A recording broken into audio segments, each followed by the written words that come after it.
How are you? Good, Chris. How are you? Good.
I'm 14 carats.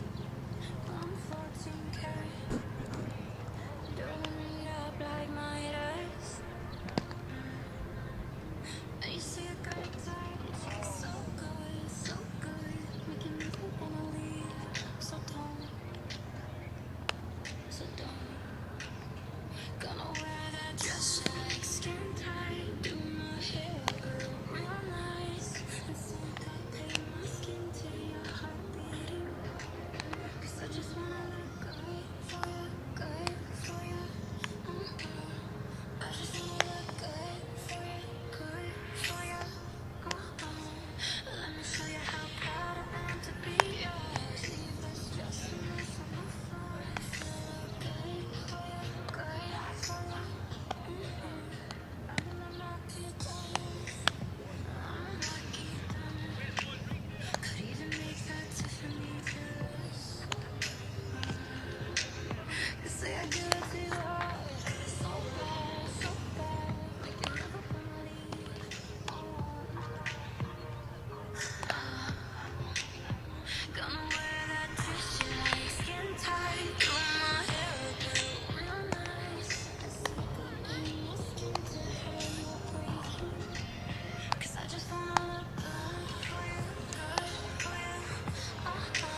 Welcome everyone to the University of St. Francis for today's Crossroads League doubleheader. This is the home opener for the University of St. Francis this year. A bunch of home series getting moved to Grand Park or being moved to Marion or Huntington. We've had two series at Grand Park. One of those was against Indiana Wesleyan, the other one against Spring Arbor. And then both of the doubleheaders that were supposed to be at home against Marion were played at Marion, and then we had a doubleheader against Huntington that got moved over to Huntington. So this is the home opener for your University of St. Francis Cougars, who are currently tied for last place with Grace College with a 6-14 conference record. St. Francis is 12-34 overall. Today, the Cougars will host Taylor University out of Upland, Indiana.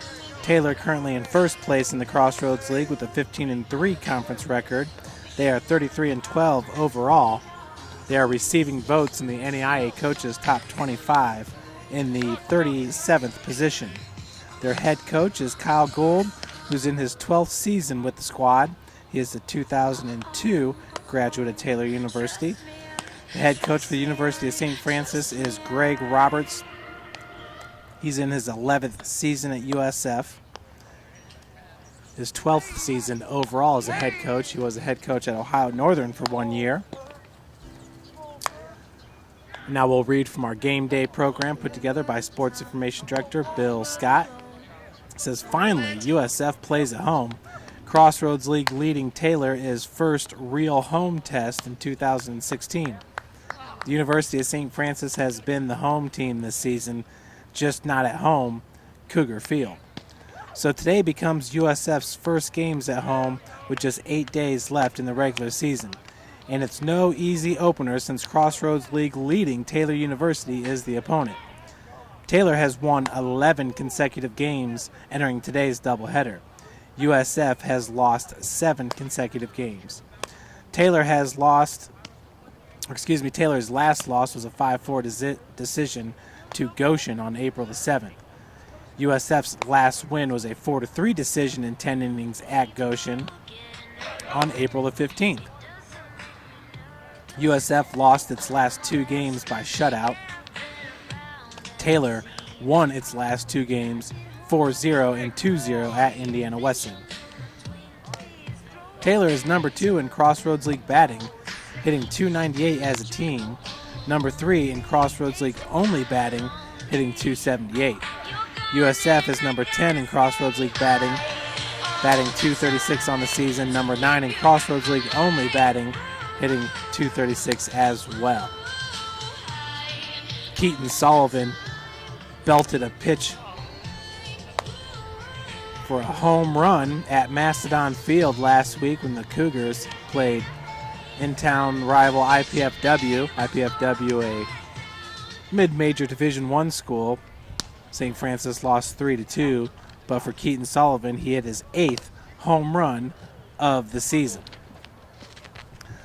Looking at some of the quick leaders here for St. Francis, ladies and gentlemen, welcome to and we will turn it over to our PA announcer, Bill Scott, for the starting lineups.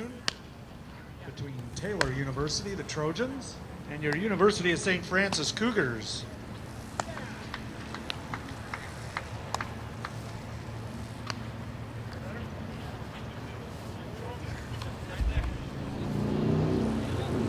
Once the meeting here at home plate breaks up, we will be ready to play ball. We're going to say a prayer, and then followed by the starting lineups for each team.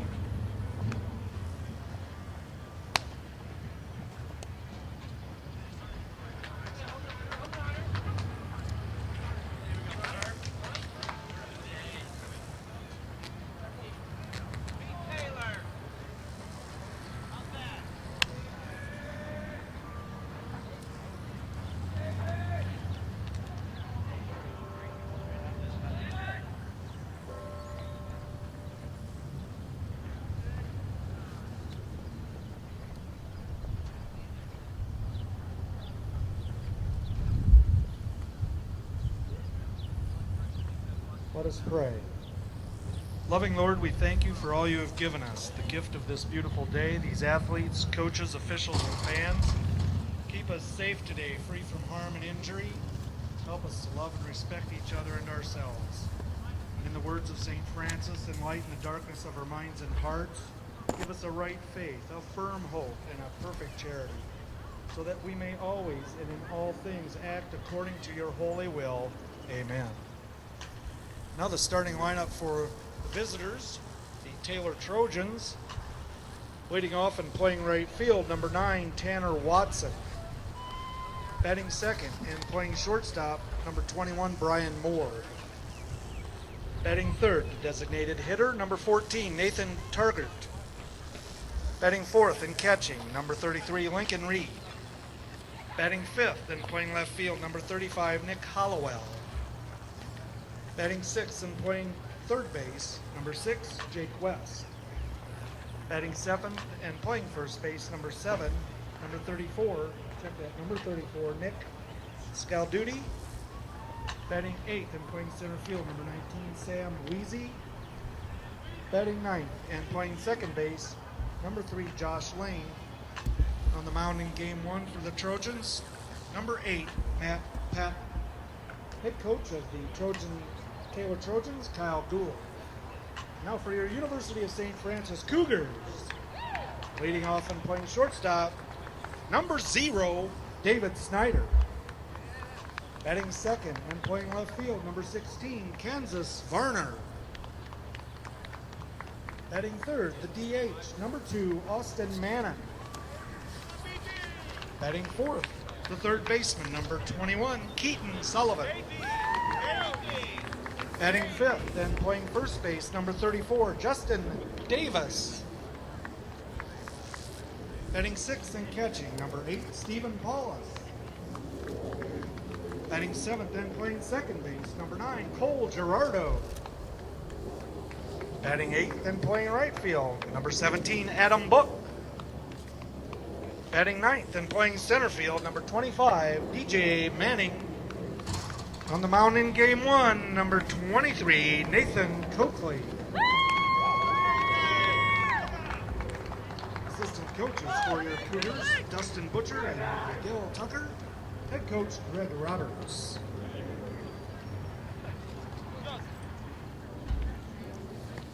And there we have it, folks. Starting lineups for today's Crossroads League doubleheader. Taylor at the University of St. Francis. Batting leaders for your Cougars. Austin Mannon has the top batting average, hitting .308, 28 hits and 91 ABs. Keaton Sullivan at .299. He has 43 hits and 144 ABs. Cole Gerardo batting .272 and Kansas Varner batting .270. RBI leaders for the Cougars. Keaton Sullivan with 27, Cole Gerardo with 15, and Adam Book with 15. ERA leaders. Dane Hoffman with the 4-7 record has a 2.66 ERA. Eric DeBrenz with a 1-1 record has a 3.15 ERA. Nathan Coakley 4-8 on the season, 5.31 ERA, and Keaton Sullivan with the 2-8 record has a 5.61 ERA. Nathan Coakley leads the league and the team with 86 strikeouts. Dane Hoffman with 32. Batting leaders for Taylor. Nathan Targart, .361 batting average, 53 hits and 147 ABs. Lincoln Reed with a .341 batting average. Brian Moore at .331 and Sam Weiss at .323. Nick Hollowell leads the team with 42 RBIs. Lincoln Reed has 41 and Nathan Targart has 37. Your batter now is number 9, the right fielder, Tanner Watson. Watson comes in with a .322 batting average. He's got 46 hits and 37 runs scored and 143 ABs. As that first pitch misses for ball 1.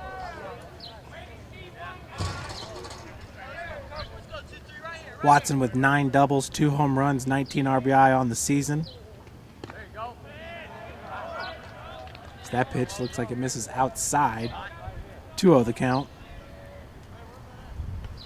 Watson with 20 walks and 26 strikeouts on the year.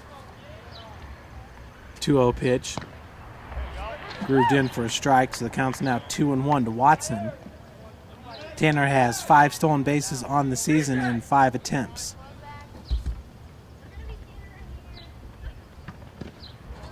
Pitch misses outside, counts now 3-1. Your pitcher's number 23, Nathan Coakley. Coakley with a 5.31 ERA entering today's game. Swing and a miss. That'll bring this count full. 3 balls, 2 strikes. Coakley with a 4-8 record, has started 13 games and has 8 complete games and 1 shutout. Big swing and a miss. So Coakley picks up his first strikeout of the game with the first batter faced. Coakley once again on the season has 86 strikeouts, which is best in the Crossroads League. He averages over 9 strikeouts a game, just 38 walks. He's given up 58 runs, only 46 earned, and 78 ABs. Your batter now is Brian Moore, number 21, the shortstop. Moore with the 4th best batting average on the team, batting .331, 50 hits and 45 runs scored, and 151 ABs, 7 doubles, 3 home runs, and 25 RBI on the season. He's walked 21 times, struck out 17 times, and he leads the team with 23 stolen bases. First pitch is a strike. 2 Moore. Moore ranks number 32 in the country with those 23 stolen bases. He ranks number 35, averaging .51 stolen bases per game. That pitch is fouled off. Counts now 0-2 to Brian Moore.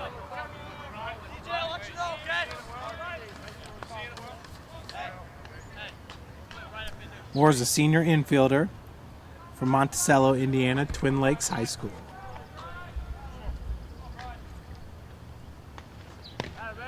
Gets him looking. So Coakley paints the outside corner there for out number 2. 2 up, 2 down for number 14, Nathan Targart. The DH. Targart's a freshman infielder, 6'1", 205 from Fort Wayne, Indiana, Blackhawk Christian High School. Single A school here on the east side of Fort Wayne. Takes that first pitch for a strike from Coakley.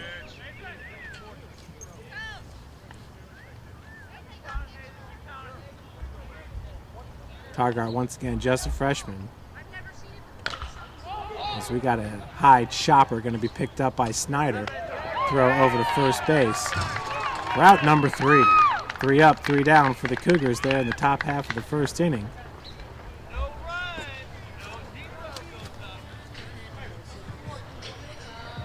We head to the bottom of the first.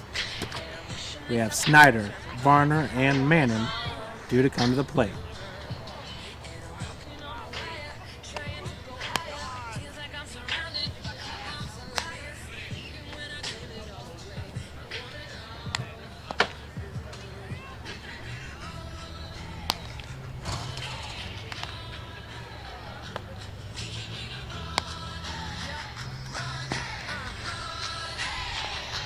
Just like fire, burning up the way, killing the world up for just one day.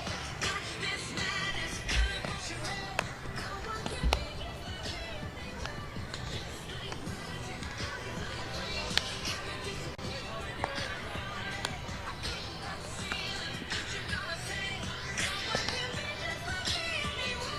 just like fire.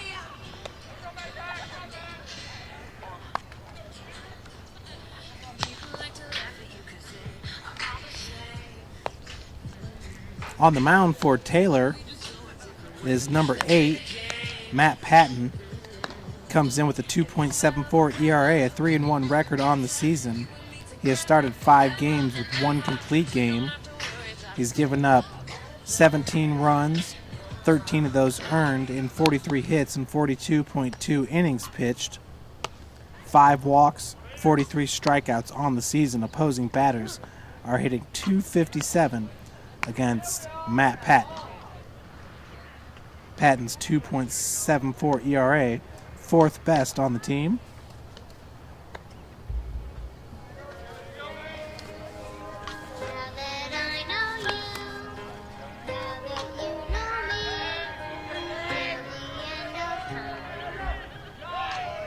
Your first batter is number 0, David Snyder, the freshman. Snyder coming in with a 168 batting average, 19 hits, 11 runs scored, and 113 ABs, with 1 double, 1 triple, and 5 RBI on the season. For the shortstop, David Snyder. Fouls that first pitch off. Snyder down the count 0-1.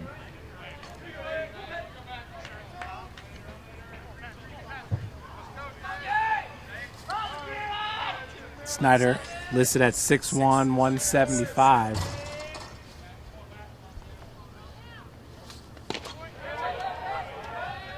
Takes that second pitch for strike 2.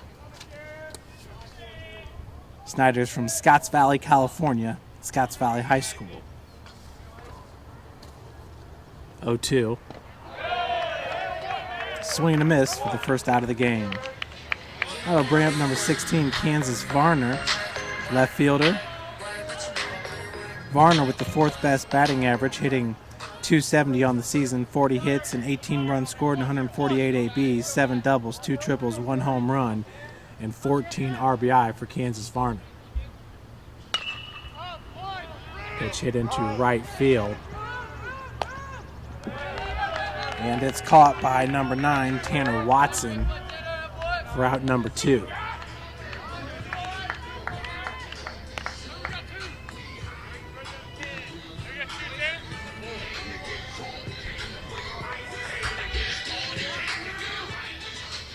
Two up, 2 down for your batter, Austin Mannon, DH.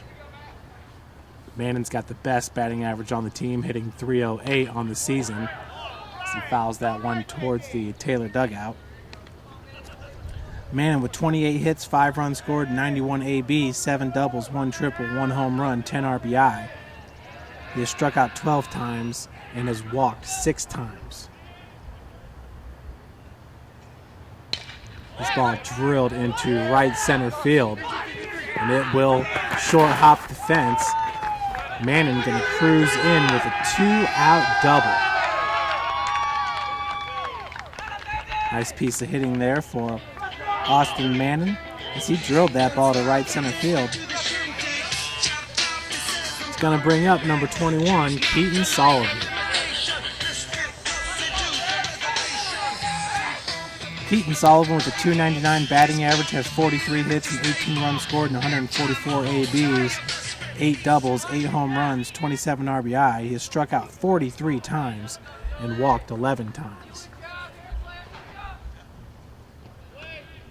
Mannon at second base with 2 outs.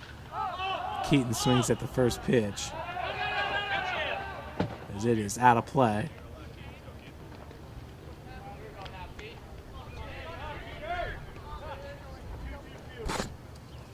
0 balls, 1 strike to Keaton Sullivan.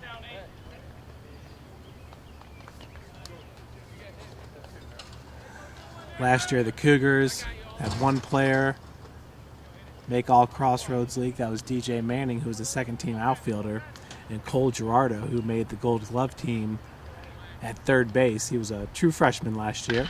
This ball's drilled over to the third baseman.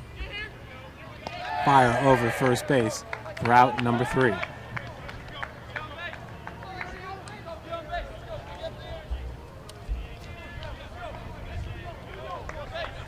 So the Cougars with 0 runs on 1 hit, 0 errors, and 1 left on base. We will head to the top of the second.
Leading it off here in the top of the second will be number 33, Lincoln Reed, the catcher.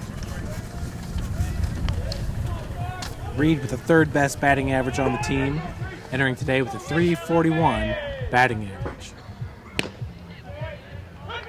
Coakley picking up right where he left off there in the top of the first inning. First pitch is a called strike to Reed. Coakley went 1-2-3 in the first inning with 2 strikeouts. Big swing and a miss. So Coakley up in this count 0-2. Reed has 46 hits and 8 runs scored and 135 ABs with 1 triple and 6 home runs. He's also got 41 RBI on the season, but he goes down swinging there on 3 straight pitches.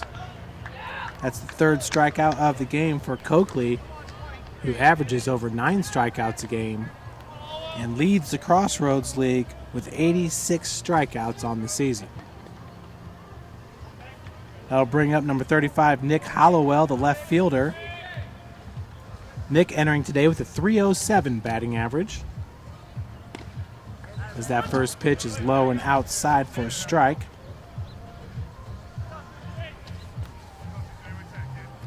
Hollowell with 46 hits and 30 runs scored and 150 ABs. That pitch pretty much in the same spot, just a little bit low. Counts evened up at 1 apiece. Hollowell with 10 doubles, 1 triple, 7 home runs, 42 RBI. Big cut, swing and a miss. He's got 15 walks, 42 strikeouts on the season with 2 stolen bases. Hollowell's down in this count 1-2. 1 out, as that one's fouled out of play.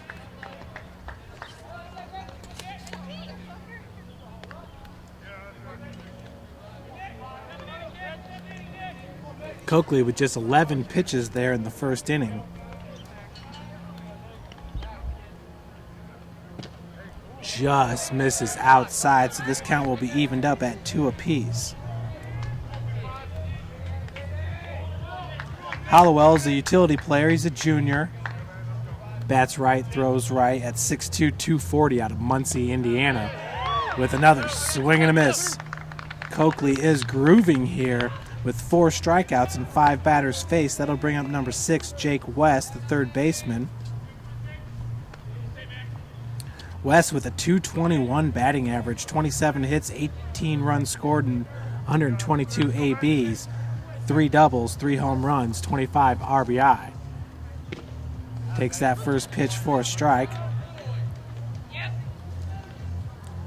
West is a senior. He's a pitcher and an infielder at 6'2", 200 out of Rensselaer, Indiana.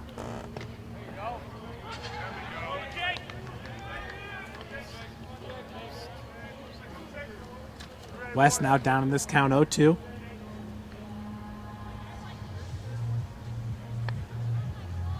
Big swing and a miss. So Coakley now with 6 batters faced and 5 strikeouts in this game as we head to the bottom of the second. Cougars will bring to the plate Davis, Paulus, and Gerardo.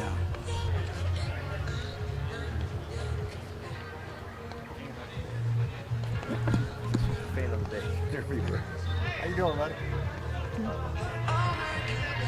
Some music since I get out here, it bounces off the wall.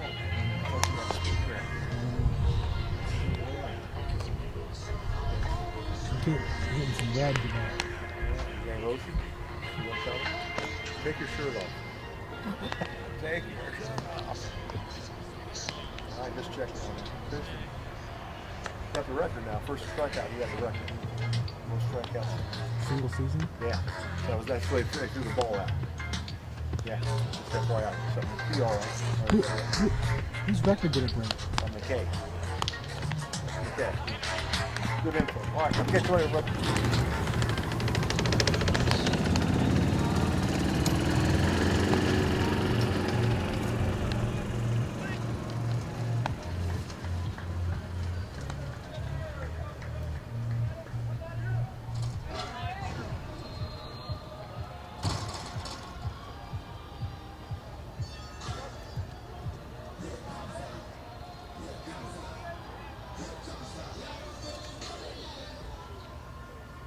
So Justin Davis will come to the plate, lead it off here for St. Francis in the bottom of the second.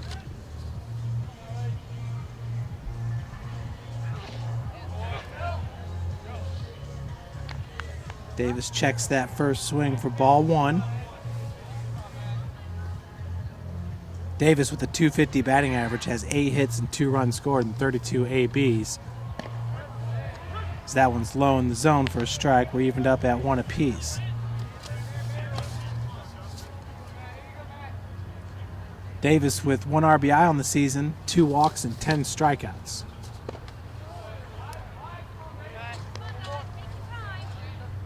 Davis down in this count now, 1-2.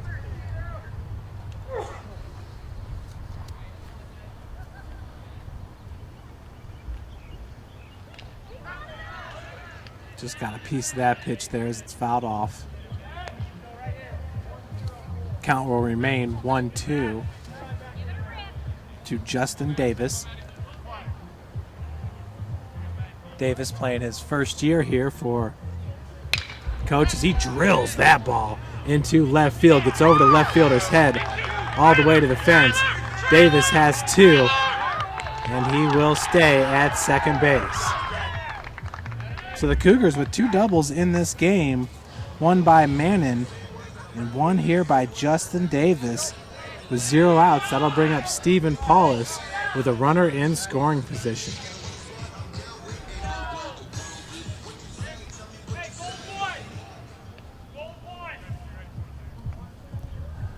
Folks, Nathan Coakley, who came in with 86 strikeouts, now has 91. He's the new single-season record holder here at USF for strikeouts in a season. So that first pitch is a strike to Paulus, breaking a record that was set by Kyle McKay. Paulus with a .053 batting average on the season, as there was a close play there at second base. 0-1 your count to Paulus. Paulus with 1 hit, 19 ABs, 1 walk, and 6 strikeouts. Bunt is laid down. Be picked up by the third baseman for out number 1. That will advance Davis over to third base. Good sacrifice there by Paulus to advance the runner. We got 1 out for number 9, Cole Gerardo.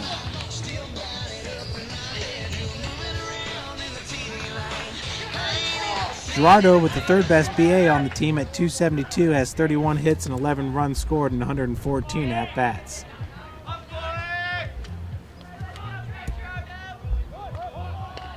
Bunt laid down, rolls foul. 0-1 to count to Gerardo. Once again, Gerardo with the .272 batting average, 31 hits, 11 runs scored, 114 ABs with 3 doubles, 1 home run, 17 RBI. He's got 37 strikeouts, 9 walks, 3 stolen bases for Cole Gerardo on the season.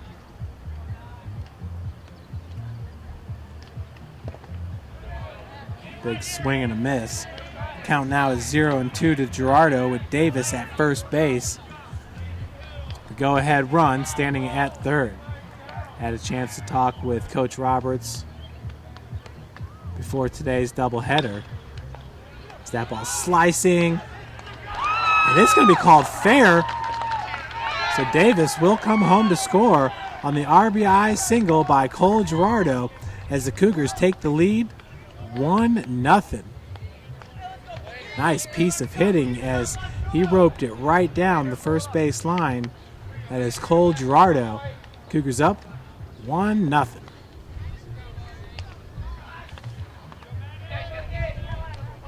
That'll bring up Adam Book. Book drills that first pitch right at the shortstop, who's going to double up Gerardo at first. But the Cougars do get 1 run on the board as we head to the top of the third.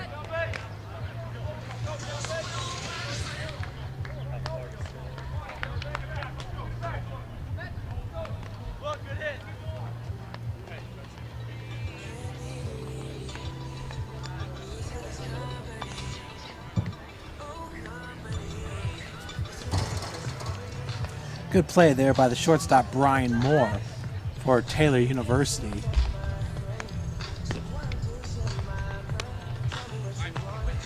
Once again, before the game, I was talking with Coach Roberts. He said St. Francis has beat Taylor more than any other school in the Crossroads League during his time here at St. Francis. Taylor always one of the top programs in the CL. This is my 5th season, and my first season we were tied with Taylor to see who was going to be the regular season champions, and Taylor ended up taking it. But the joke was, hey, if St. Francis wins the Crossroads League title, they said, Coach Roberts, you're not really going to host the Crossroads League tournament at your place, are you? He said, sure, why not? So here in the top of the third, Cougars up 1-0. That first pitch looked good, just missed a little bit outside. To your batter, Nick Salduti. Up in this count, 1-0. Checks that one upstairs for ball 2.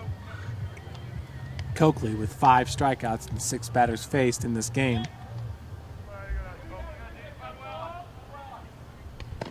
Big swing and a miss. Count is 2-1 now to Salduti. Salduti with a .277 batting average. This count's evened up at 2 apiece for Coakley. He's got 33 hits and 17 runs scored and 119 ABs, 12 doubles, 1 triple, 1 home run, and 20 RBIs on the season. Swing and a miss, Coakley. Shutting them down. Coakley now with 4 straight strikeouts. That'll bring up Sam Weiss, center fielder. Weiss with a .323 batting average has 20 hits, 14 runs scored, and 62 ABs. 2 doubles, 1 home run, 17 RBI on the season. He's walked 6 times, struck out 10 times. First pitch is a strike to Weiss.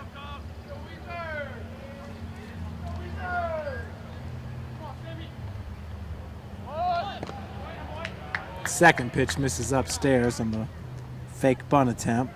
Counts evened up at 1 apiece.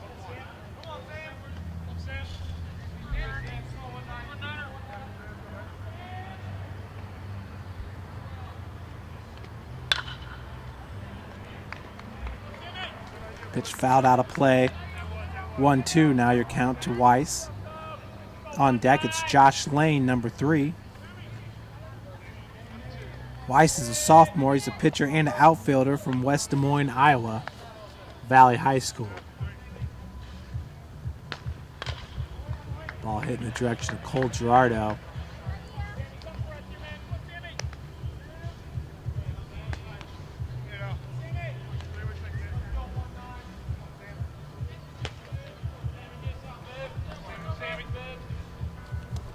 One-two pitch by Coakley. Just misses low and outside. We're evened up at 2 apiece.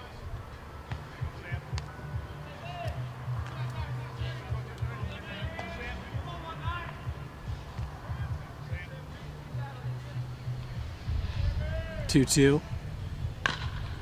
Another one fouled out of play.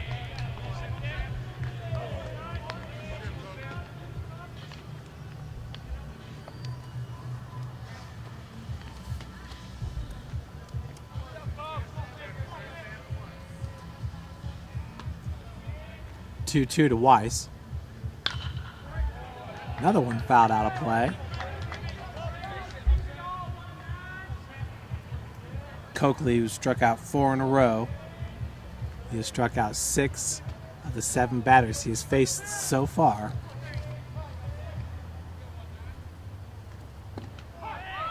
Gets him looking for out number 2. So Coakley just dealing here. Picks up his 7th strikeout. That'll bring up the batter, Josh Lane. For Coakley, 5 of his strikeouts have been swinging, 2 have been looking. First pitch to Lane is a strike. Josh enters with a .264 batting average, 19 hits, 13 runs scored, and 72 ABs with 3 doubles and 9 RBI. Bunt is laid down. Coakley gets him at first. It's a nice play there by number 23 to get the batter out at first base. We head to the bottom of the third. Cougars up 1-0.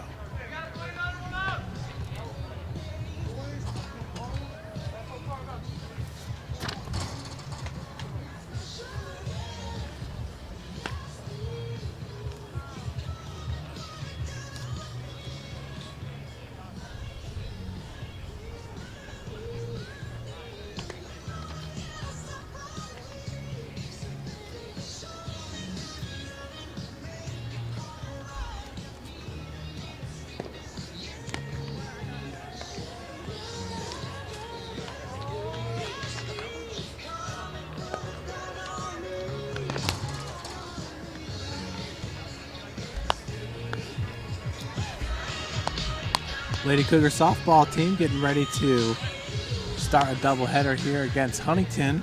First pitch scheduled for 3 p.m., just 28 minutes away. It's here at Cougar Field. We are already in the bottom of the third inning. DJ Manning to lead it off for your Cougars. Manning enters today's game with a .226 batting average, 31 hits, 22 runs scored, and 137 ABs, 2 doubles, 13 RBI, 25 walks, 49 strikeouts for DJ Manning. Takes that first pitch for a strike. Manning, last year's second team All Crossroads League outfielder for Coach Roberts. Manning lays down the bunt. And he will leg it out at first. So lead-off batter is aboard. That's DJ Manning. Beautifully placed bunt. Was fielded by Matt Patton. Throw not in time. That'll bring up the leadoff batter, David Snyder.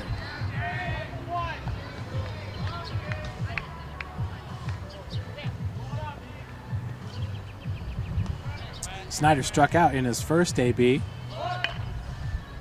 Lays down the bunt. Patton gonna have to flip it over to first. And it is in time, but that will move DJ Manning over to second base.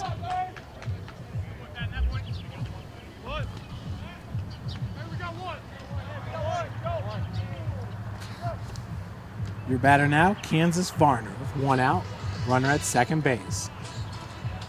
Varner popped out to right field in his first AB. Manning, a lot of speed there on the base pass. DJ with 8 stolen bases on the season. That's second best to Adam Book and Kansas Varner, who both have 9 stolen bases.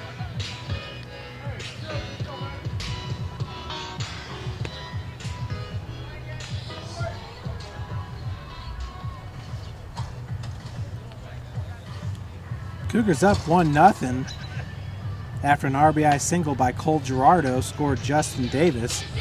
Davis, who led off the bottom of the second with a double, drilled it to left field, right over left fielder's head.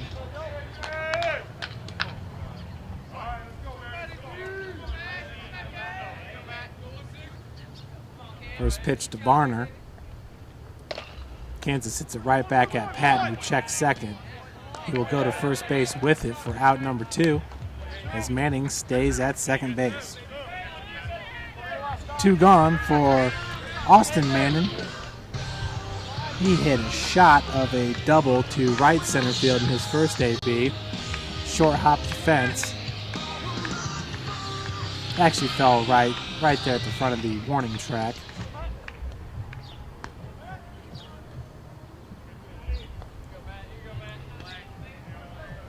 First pitch to Manning, swung on. That pitch is fouled out of play. Manning down in this count 0-1. In his first AB, he hit the first pitch to right center field.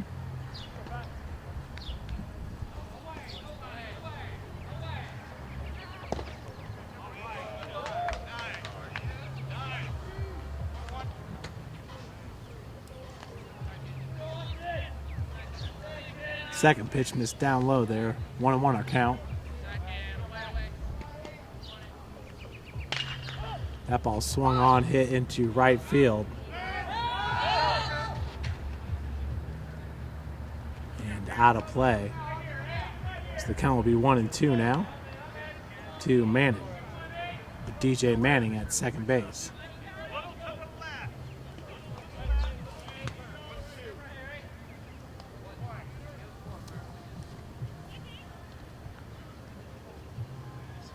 Matt Patton, once again, just a sophomore. He's from Kendallville, Indiana. Excuse me, Wolcottville, Indiana. He went to East Noble High School.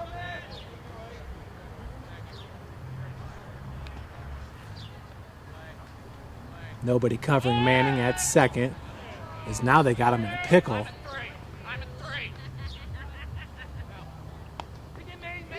Manning is tagged out at third base by number 6, Jake West. That'll do it as we head to the top of the fourth. Cougars up 1-0.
Leading off for Taylor here in the top of the fourth inning will be the leadoff batter, Tanner Watson.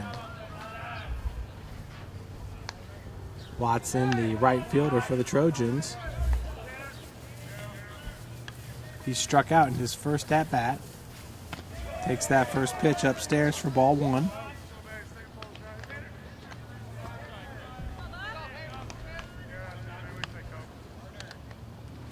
Watson entering today with a .322 batting average. Beautiful pitch, just a little bit upstairs for ball two. 2-0 your count. Watson also plays catcher. He's from Elkhart Christian High School. Big swing and a miss. He's out of Granger, Indiana. Counts 2-1.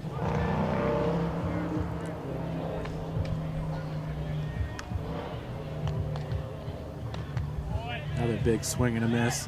Counts evened up at 2 apiece for Nathan Coakley, who has 7 strikeouts already in this game. He averages over 9 strikeouts a game here in the Crossroads League. He's second best in strikeouts per game, but he leads the league with 86 strikeouts entering today, as he gets Watson once again swinging for out number 1 here in the top of the fourth. That's going to bring up Brian Moore, shortstop.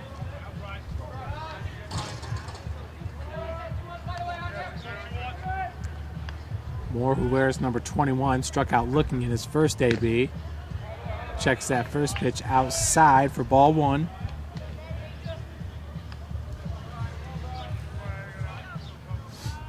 Coakley has not been wasting pitches today. He's been very efficient on the mound. The only way Taylor's really been able to get after him is by laying the bunt down. This count's evened up at 1 apiece.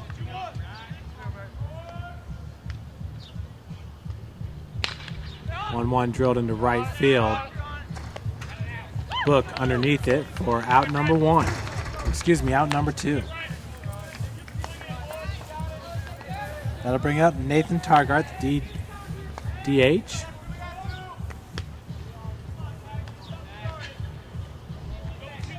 Targart grounded out to Snyder, the shortstop, in his first AB. He's got the best batting average on the team, batting .361. Ball hit up the gut.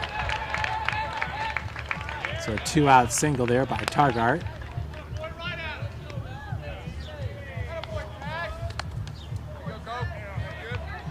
That'll bring to the plate Lincoln Reed.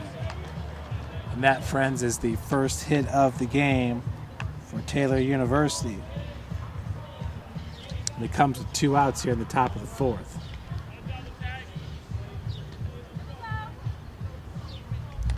Up to the plate now is Lincoln Reed, catcher. Lefty. First pitch is fouled out of play for Reed.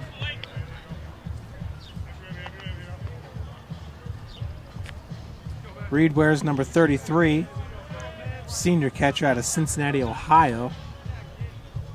Moeller High School. Great high school that is. So another one's fouled out of play. He's down in this count 0-2. Reed entering today with the second best batting average at .341.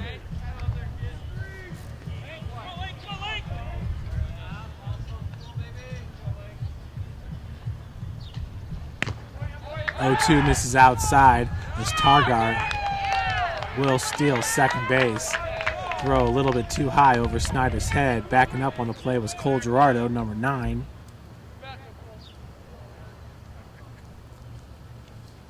So for Targart, his first stolen base of the season.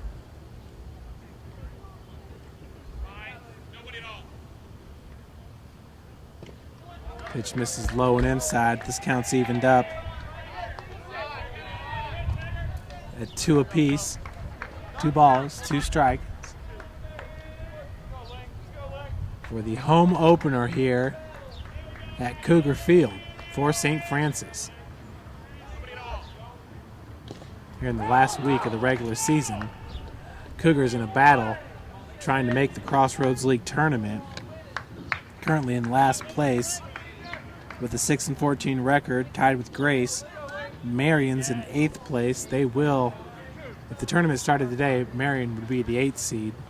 They've got a 6-12 conference record. Good looking pitch. Just misses outside. Full count.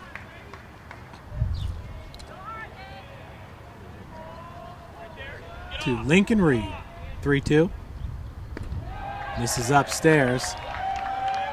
So after giving up the first hit of the game, Coakley now gives up first walk of the game. That'll bring up Nick Hollowell, the left fielder who struck out in his first AB.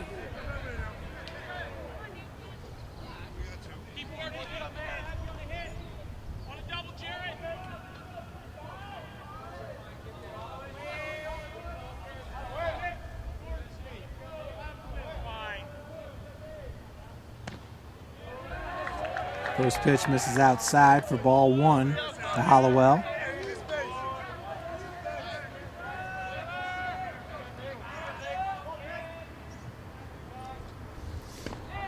Muncie Southside was his high school.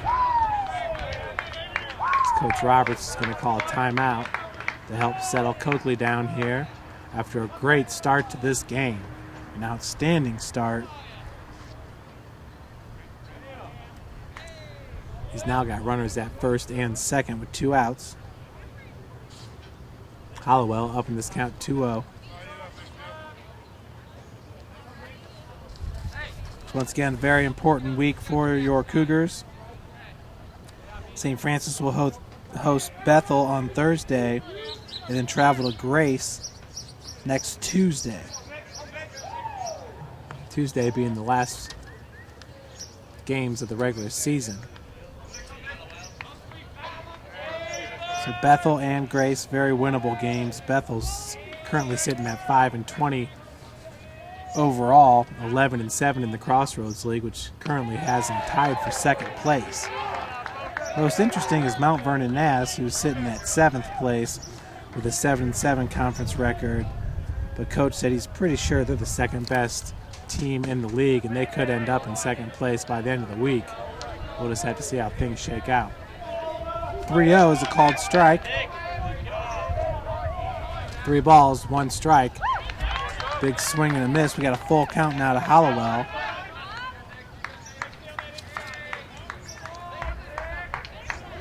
With 2 outs. Runners at first and second, the 3-2. It's fouled out of play.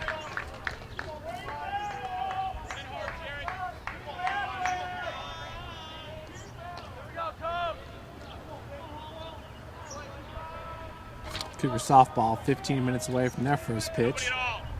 Taking on a very good Huntington team. Swing and a miss. Coakley shuts them down. We had runners at first and second. For Nathan Coakley, his second strikeout of the inning.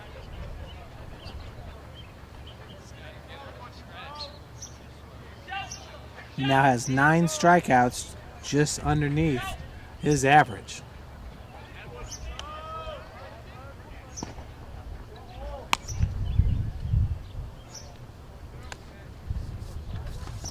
Here in the bottom of the 4th inning, the Cougars will bring to the plate Mannon, Sullivan, and Davis.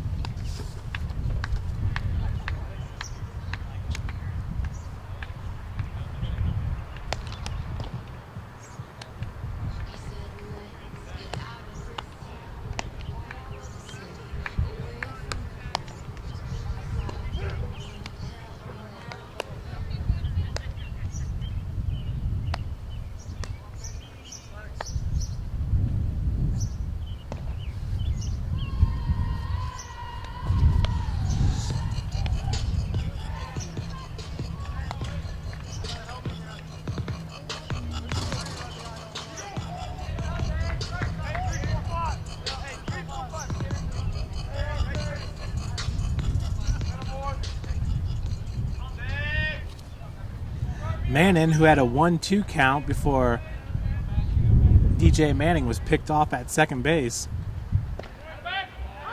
takes that first pitch for a strike. Mannon doubled in his first AB back in the 1st inning.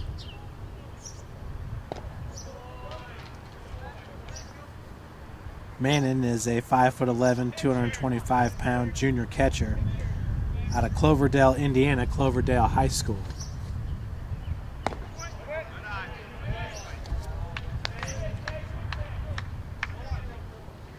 believe we got a 2-1 count here to Mannon.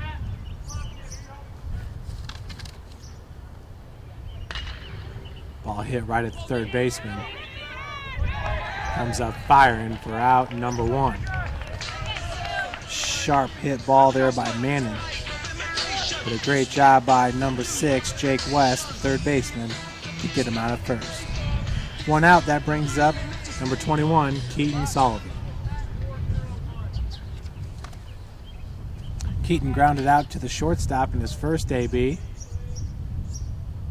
Brian Moore, the shortstop, fouls that pitch off for strike 1.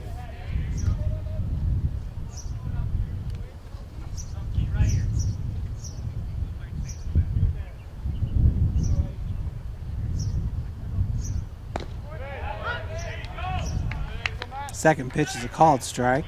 0-2 the count.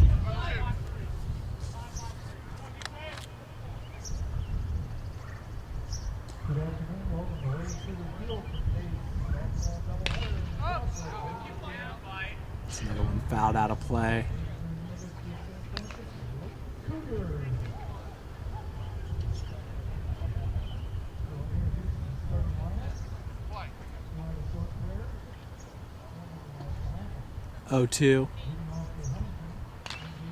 And fouled out of play by Sullivan.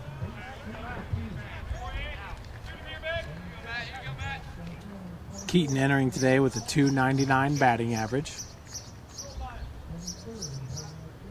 Playing third base this year. Was a starting shortstop last year. It's another one fouled out of play.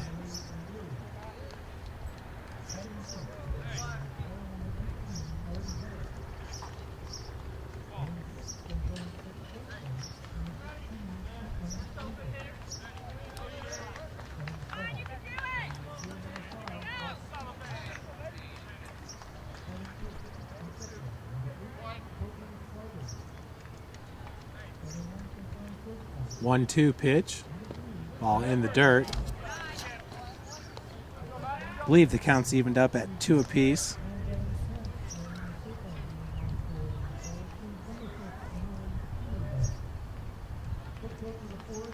Two with 1 out. Sullivan drills that ball. That's right down the line. Sullivan's going to head over to second base.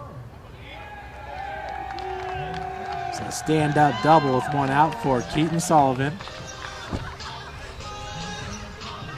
As he ripped that ball right down the third base line. They'll bring up number 34, Justin Davis. Justin scored the only run in this game so far. Back in the second inning, he led off the inning with a double, then an RBI single by Cole Gerardo.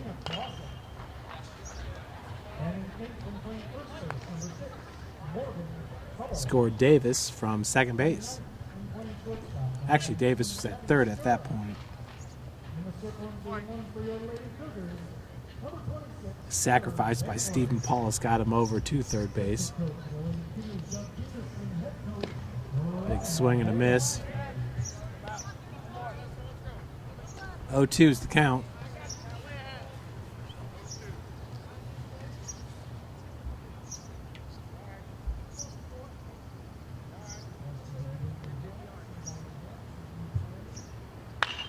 Ball pops straight up.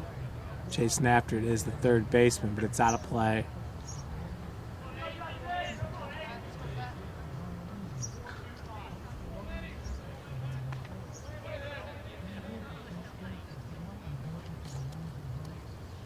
There's Jake West, third baseman for the Trojans.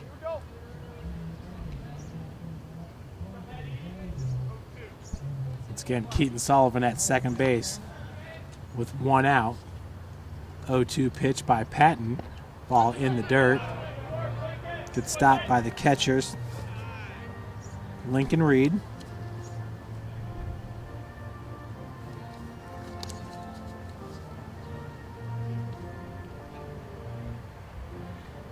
One ball, 2 strikes. With 1 out and Sullivan at second base. Off-speed pitch misses low and inside. Counts evened up at 2 apiece.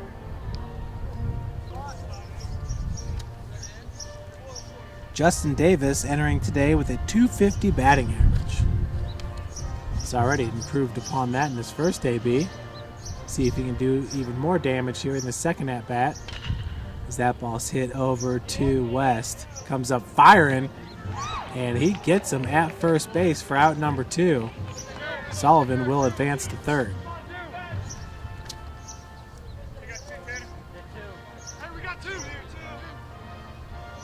So 2 outs, your batter is the catcher, Stephen Paulus. It's a good play by West over there at third.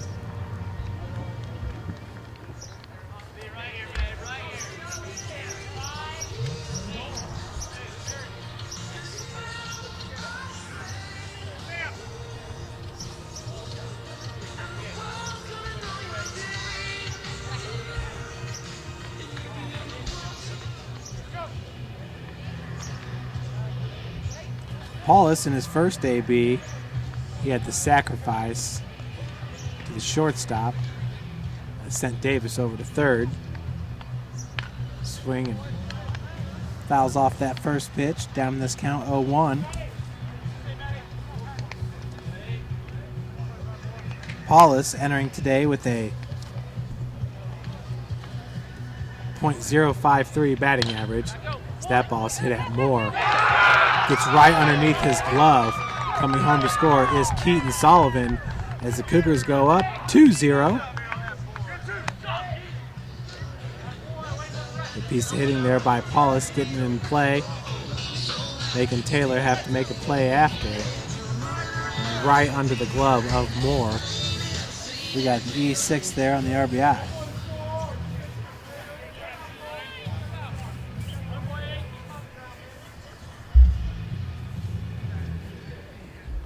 Your batter now is number 9, Cole Gerardo. His team up 2-0. Looks like we got a pinch runner for Paulus, and it'll be Chase Callenbeck, number 12.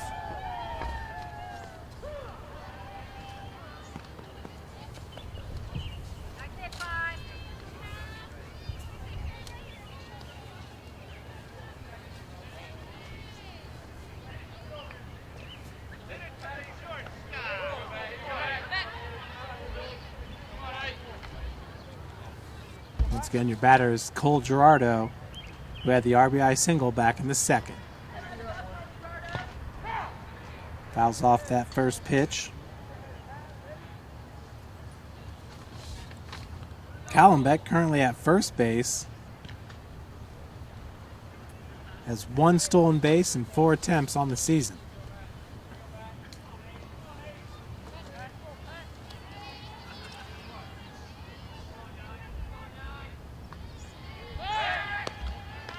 Throw at first, Callenbeck was back easily.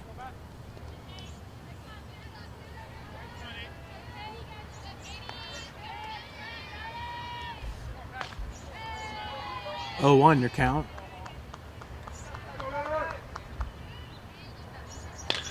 This ball drilled into shallow center field. Making the snag was number 19 for Taylor, Sam Weiss. As we head to the top of the 5th, Cougars up 2-0.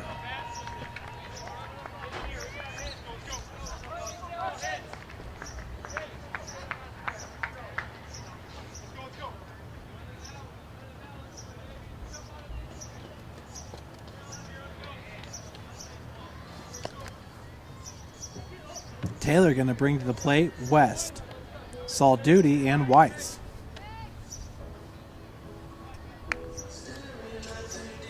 All 3 players struck out in their first AB.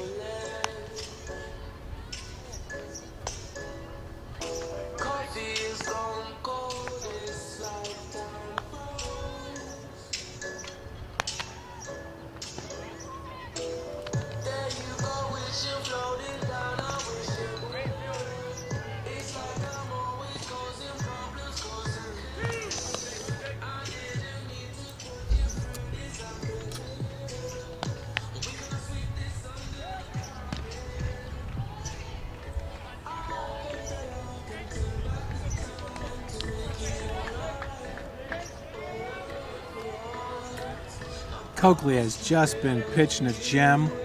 He's given up 1 walk and 1 hit.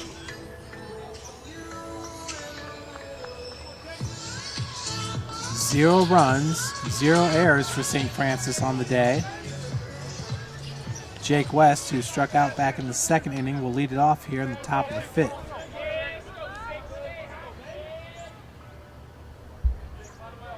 First pitch to West. This ball's drilled into right center field. Adam Book is on it for out number 1.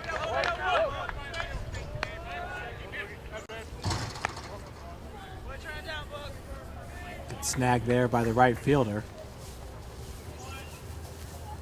1 pitch, 1 out for Coakley here in the top of the 5th. That'll bring up Nick Salduti. Salduti struck out back in the 3rd inning.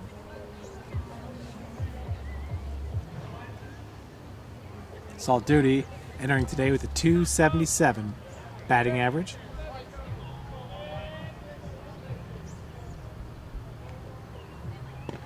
Coakley's first pitch misses outside for ball 1.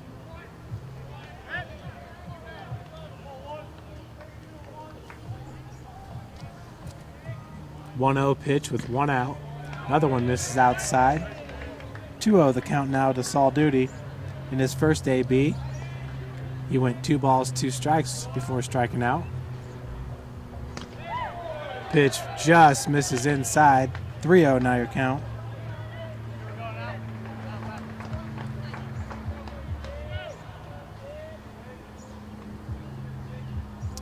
Pitch upstairs. Second walk of the game for Coakley. That'll bring up the center fielder, Sam Weiss. Weiss, who struck out looking back in the 3rd inning. 1 out, runner at first.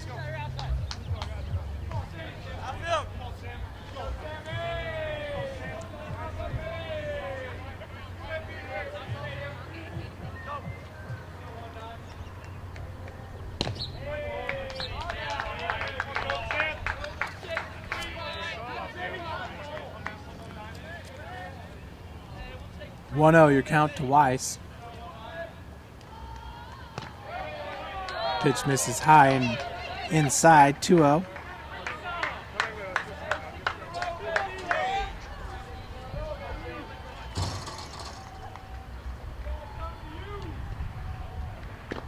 Right down the pipe. So 6 straight balls there by Nathan Coakley. He gets his first strike and counts now 2-1 to Weiss.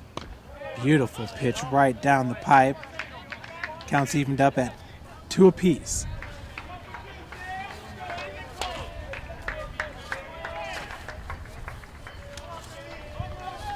Two pitch with 1 out. Ball hit right at Gerardo. Goes over to Snyder, looking to turn 2. And the Cougars do it with the 4-6-3 double play. Outstanding fielding here by St. Francis, as the Cougars still lead it 2-0 heading to the bottom of the 5th.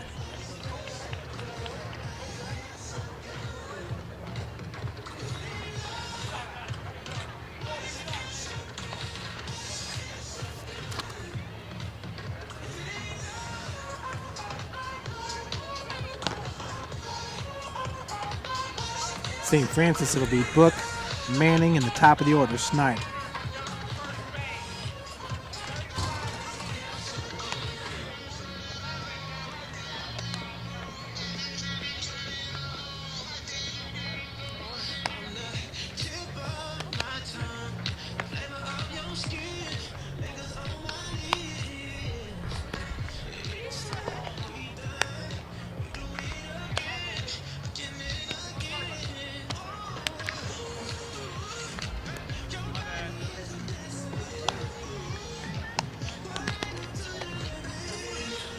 Up in the bullpen for Taylor's number 37, Colin Eggleston.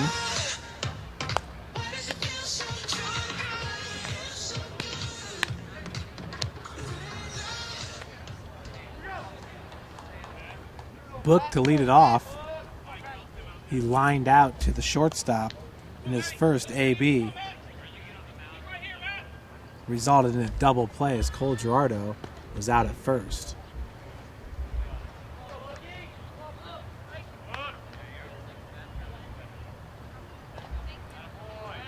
First pitch to Books, misses low and outside. 1-0 your count.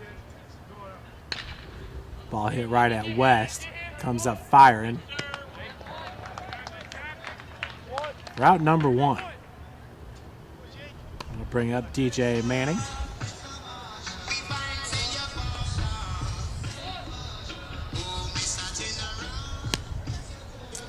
Manning had a single back in the 3rd. He made it all the way to second base before getting himself in a pickle, and he was tagged out at 3rd base. Takes that first pitch for a strike.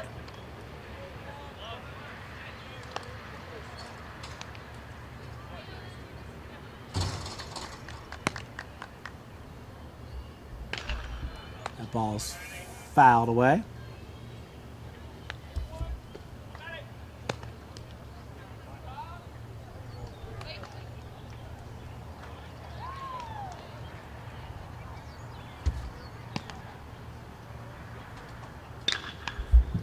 Ball hit into left field.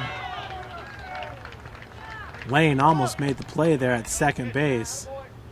Back-to-back singles here by DJ Manning in this game as we have a runner on with one out. That'll bring up the leadoff batter, David Snyder. Snyder 0 for 2 in this game with a strikeout and a ground out to the pitcher. The ground out was a bunt attempt. Snyder, just a freshman, shortstop. Another bunt fielded by Patton. He's going to have to hurry it over to first. They do get Snyder. Advancing to second will be DJ Manning.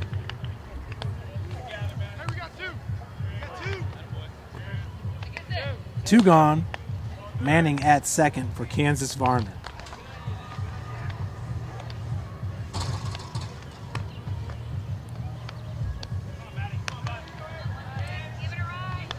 Varner 0 for 2 in this game.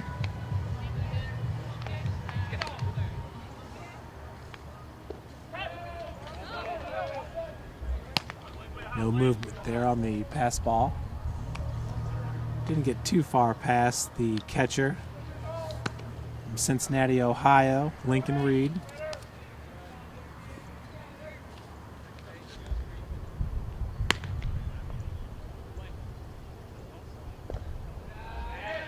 Ball in the dirt, taken for ball.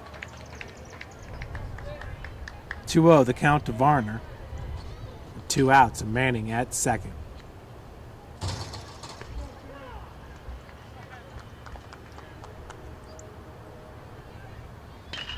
Ball hit right at. Nice backhand there by the shortstop.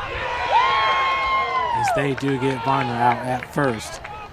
Beautiful play by Moore. As we will head to the top of the 6th. Cougars up 2-0.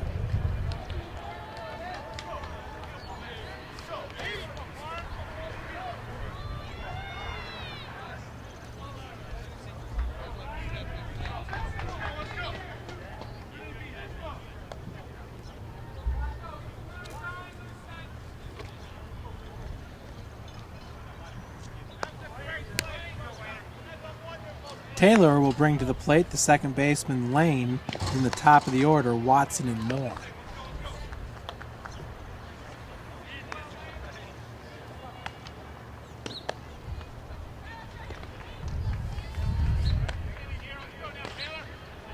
Nathan Coakley is a 6'4", 180-pound senior from Bishop, California, Bishop Union High School.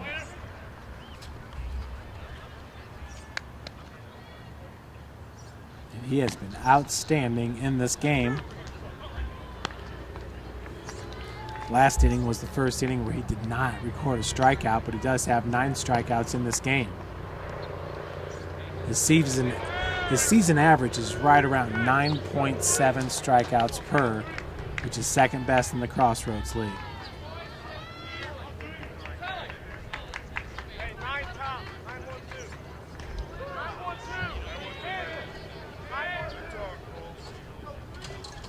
Lane, who bunted to Coakley in his first AB, and he was out to lead it off here in the 6th.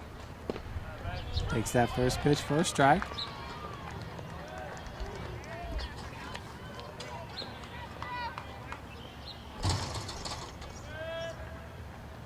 Oh, 1 upstairs for a ball. We're evened up at 1 apiece.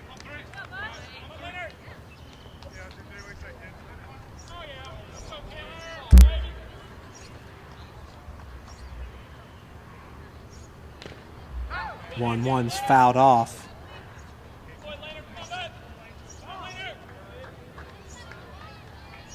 Coakley up in this AB, 1-2.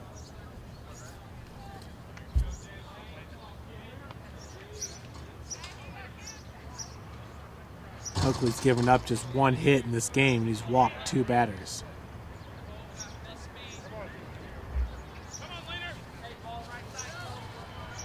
Coakley's looking for his 9th complete game and his 2nd shutout of the season.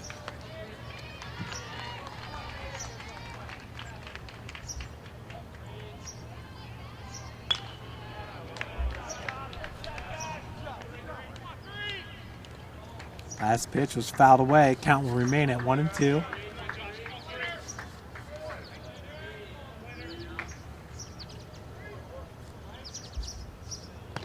Swing and a miss. Coakley picks up his 10th strikeout of the game. That'll bring up Tanner Watson, the right fielder. Tanner struck out in both ABs so far.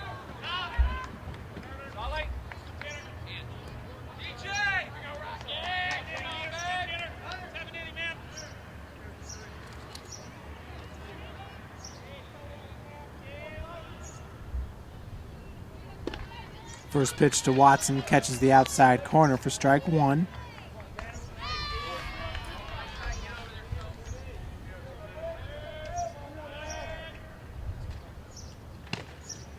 Second pitch falls in. 0-2 the count.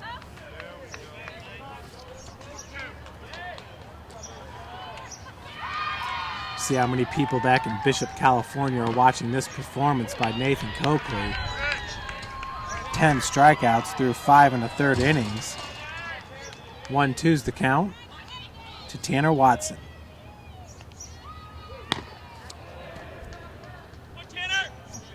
We're evened up at 2 apiece.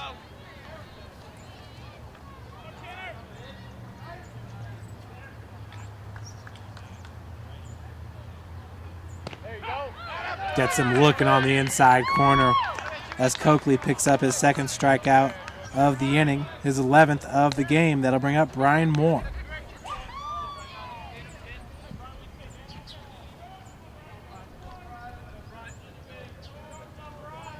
Moore struck out looking back in the first and popped out to right field back in the fourth. First pitch misses low and outside for ball one.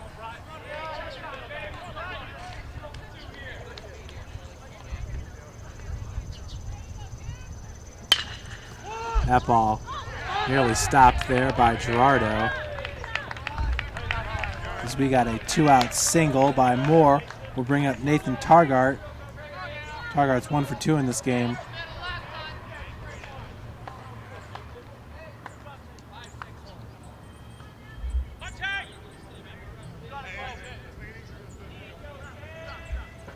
Cougars up 2-0.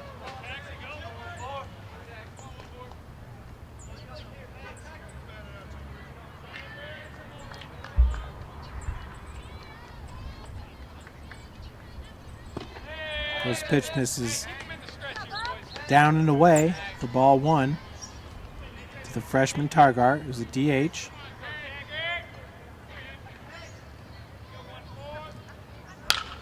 This ball's hit into right center field. Book is on it. Route number 3. Cougars about just 1 inning away from taking a victory here from Taylor, up 2-0.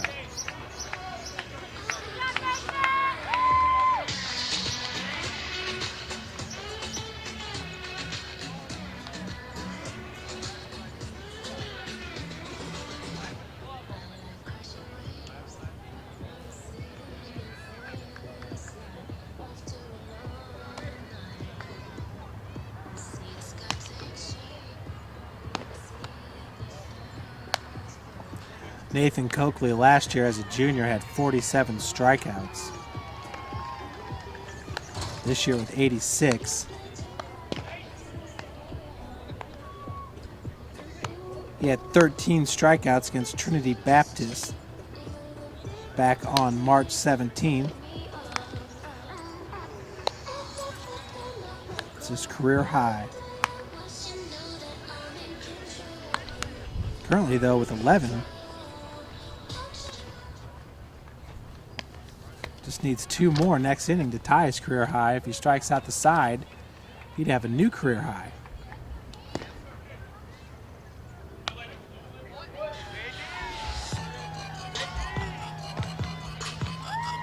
Austin Manning deleted off for St. Francis. He's 1 for 2 with a double in this game.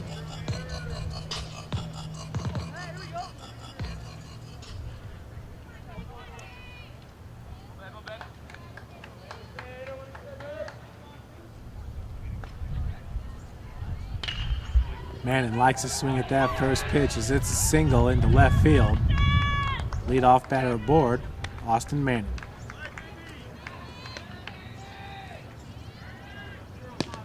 That'll bring to the plate number 21, Keaton Sullivan. We do have a pinch runner to Chase Callum back there at first base.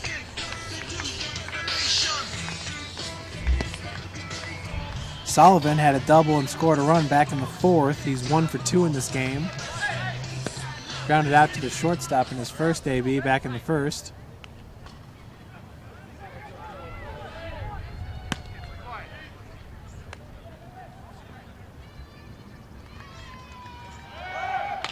His runner is off. We had a hit and run there. West has no play at second.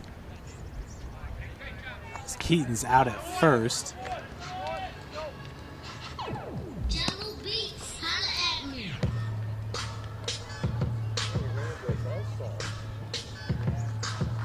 So Callenbeck now at second base for your batter, number 34, Justin Davis.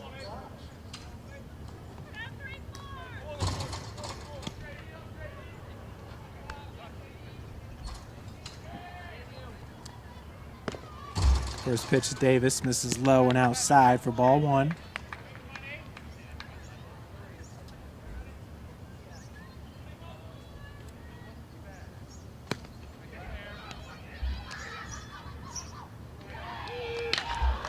That ball's drilled into center.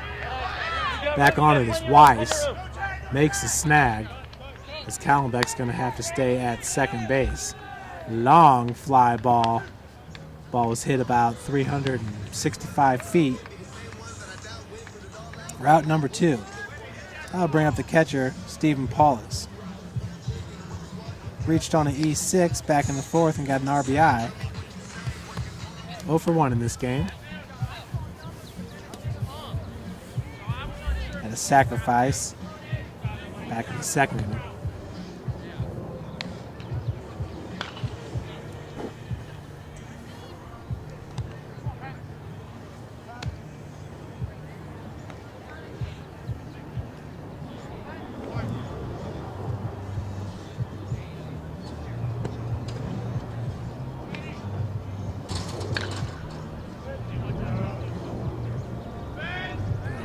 Just out of play.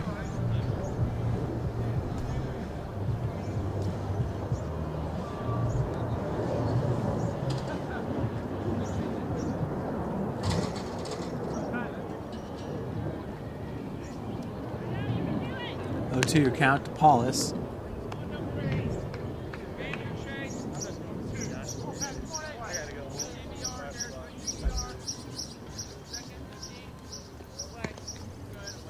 Two outs here, bottom of the 6th. Another one fouled out of play.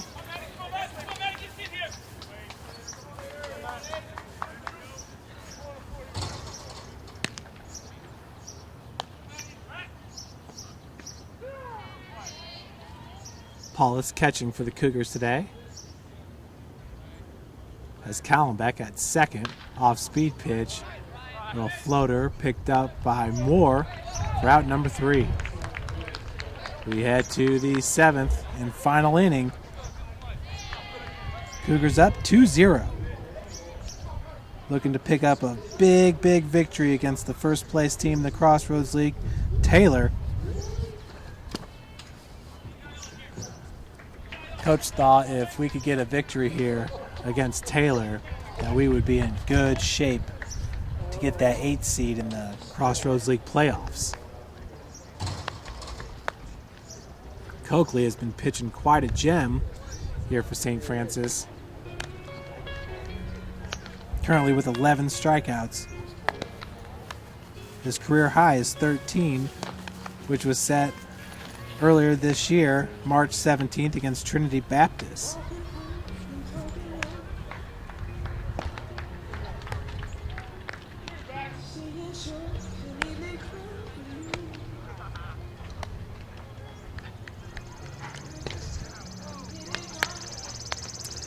Good turnout by the fans there behind home plate.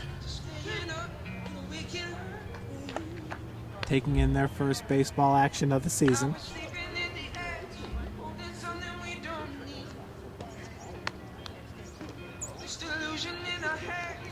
Looks like Lady Cougar softball team down 2-0 in the bottom of the 2nd to Huntington, excuse me.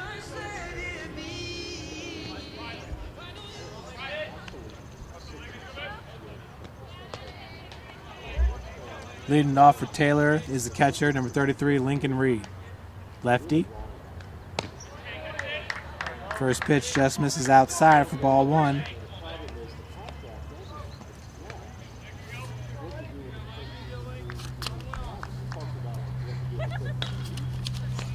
Ball fouled out of play. Counts evened up at 1 apiece. Reed drew a walk back in the fourth and struck out back in the second inning.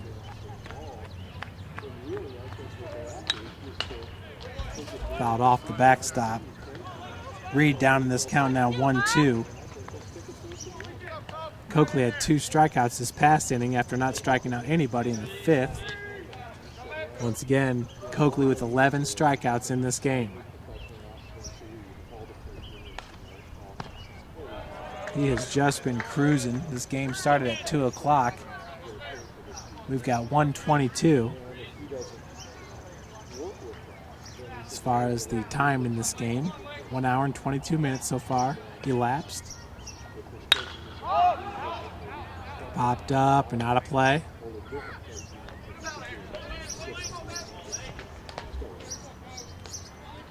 Count remains at 1-2.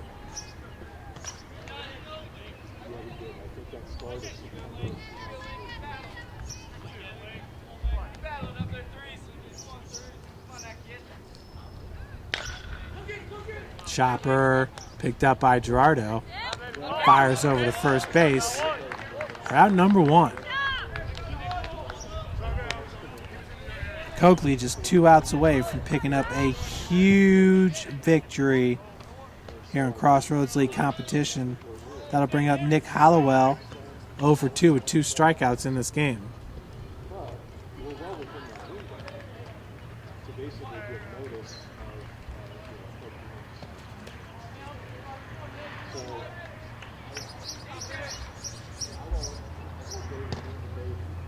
Strike. Holloway takes the first pitch. Hollowell does. 0-1. This is outside. We're evened up at 1 apiece.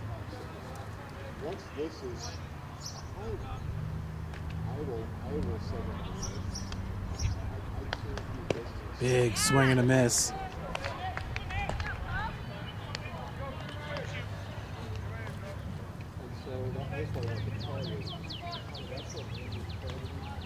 One-two pitch with 1 out. Bases are empty.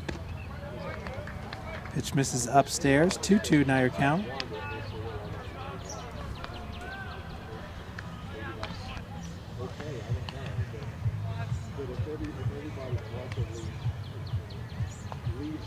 Two-two to Hollowell. Ball drilled into left field. Foul. Kansas Varner playing left field for the Cougars. DJ Manning in center. Adam Book in right.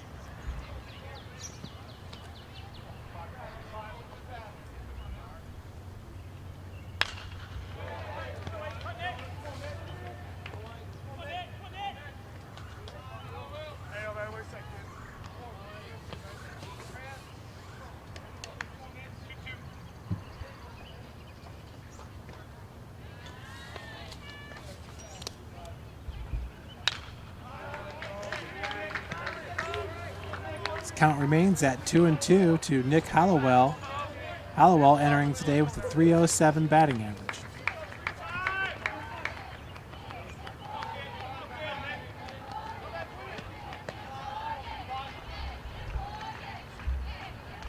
Swing and a miss.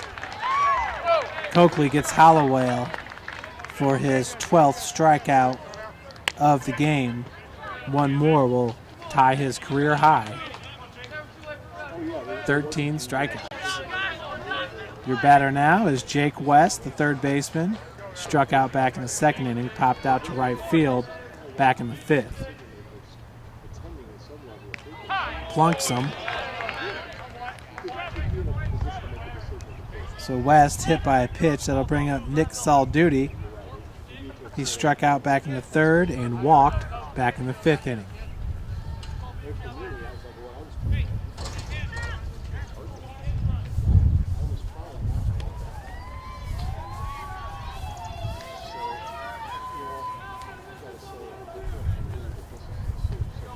top of the third inning, Huntington up 2-0 over Cougar softball team.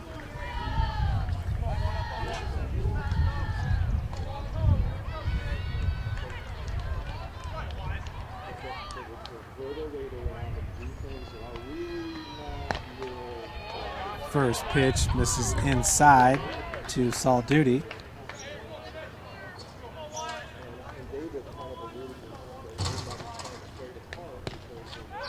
Quick throw.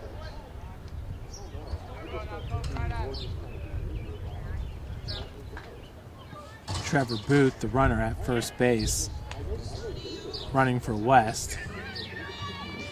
So we got a timeout called by Coach Roberts.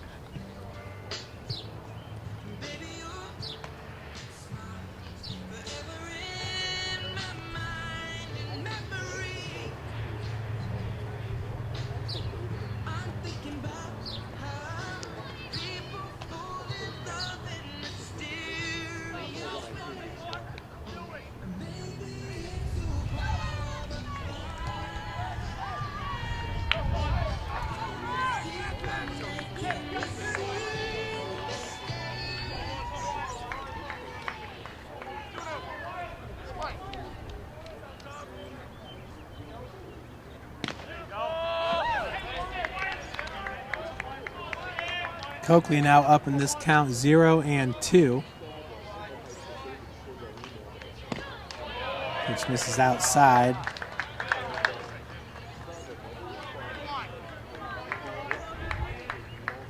I believe we got a 2-1 count. We got 2-2 now. Coakley sitting with 12 Ks here. Career high is 13 Ks. Looking to pick up the victory here. Runners off. That was number 11 at the plate, Wyatt Whitman, who gets hit by a pitch.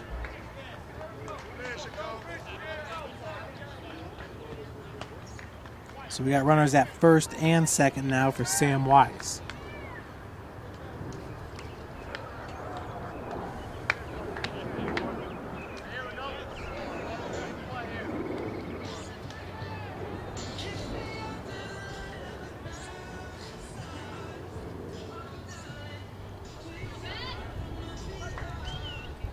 Huntington now up 3-0, still in the top of the third.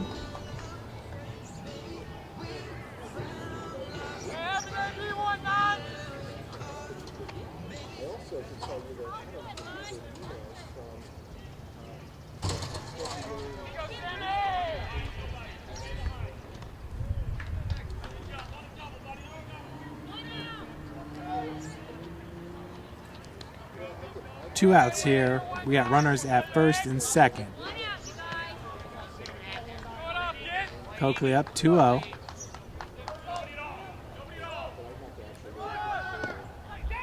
Double steal. Runner is safe at second.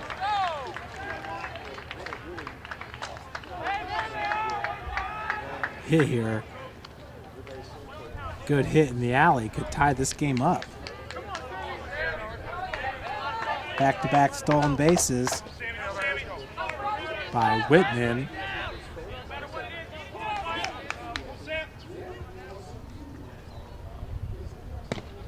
Pitch misses down low.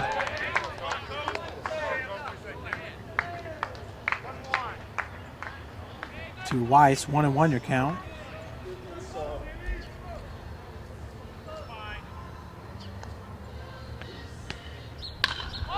Ball hit sharply in the center. DJ Manning is on it for out number 3. So the Cougars pull off a big upset here, winning it 2-0 over Taylor. Nathan Coakley finishes with 12 strikeouts, and he becomes the program's all-time leader single-season strikeouts. He now has 98 on the season. So congratulations to Nathan Coakley. His 87th K set a new record that was originally set by Kyle McKay. 98 Ks now from Nathan Coakley. Folks, we'll take a break and we'll be back with you for game number 2 shortly.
I'm sending big activation. I'ma get you fired.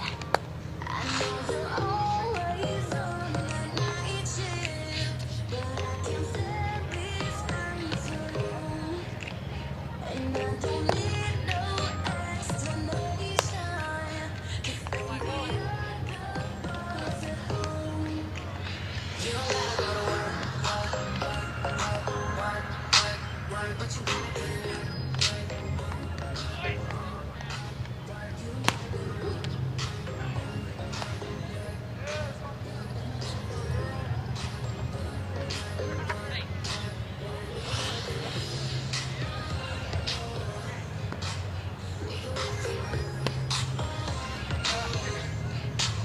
Let's put it in motion. I'ma give you a promotion.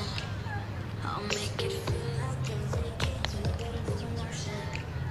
We don't need no ride. I just need your body. Nothing but sheets in between us. It'll get enough early. I know you're always on that night shift, but I can't stand these nights alone. And I don't need no explanation. 'Cause baby, you're the boss at home. You don't gotta work, but you gotta put in work. You don't gotta go to work, let nobody do it.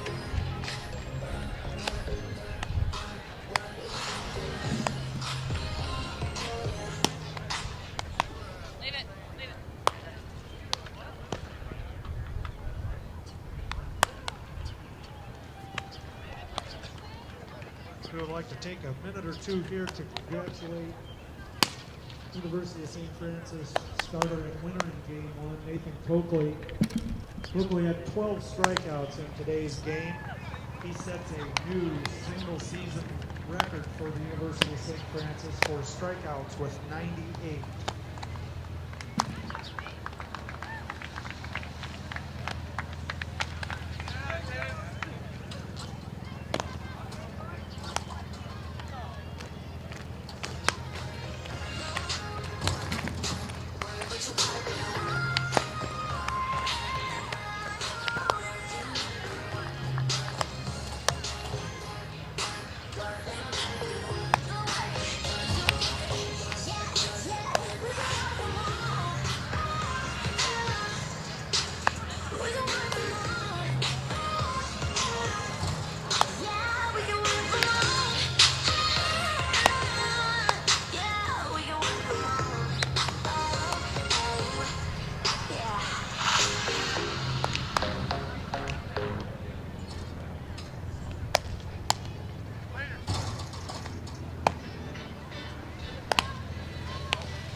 Good afternoon. Welcome to Cougar Field for Game 2 of today's Crossroads League doubleheader between Taylor University and your University of St. Francis Cougars.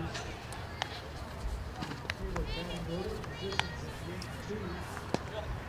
Leading off playing shortstop number 21 Moore. Batting second, field number 9 Batson. Batting third, the designated hitter number 14 Target. Batting fourth, catching number 33 Reed.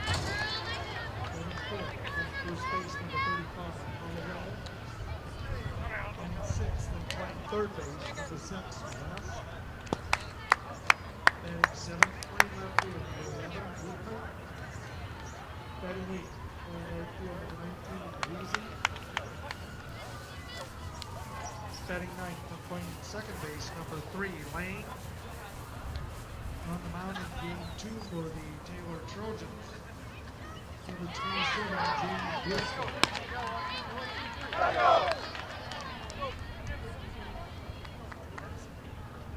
Now the lineup for your Cougars, leading off and playing shortstop, 0 Snyder. Batting second, playing left field, number 16, Vernon. Batting third and catching, number 2, Mannon. Batting fourth, playing third base, number 21, Sullivan. Batting fifth, playing first base, number 34, Davis. Batting sixth, the designated hitter, number 66, Rivera Lopez. Batting seventh, playing second base, number 9, Gerardo. Batting eighth, playing right field, number 17, Book. Batting ninth,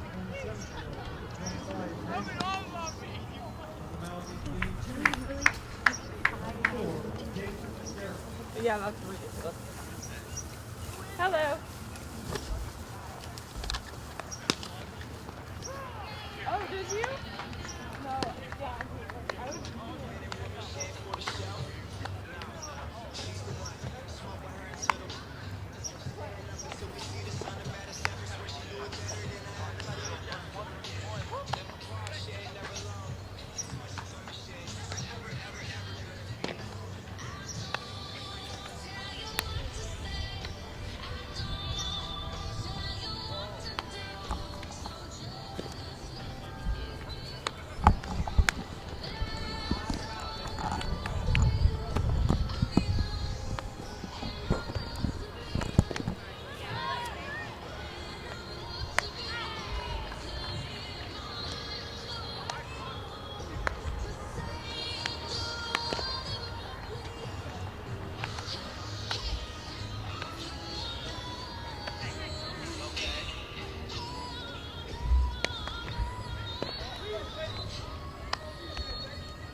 Welcome everyone to Game 2 of our doubleheader. Leading it off here for Taylor will be Brian Moore, then Tanner Watson, the right fielder, and then the cleanup hitter Nathan Targart.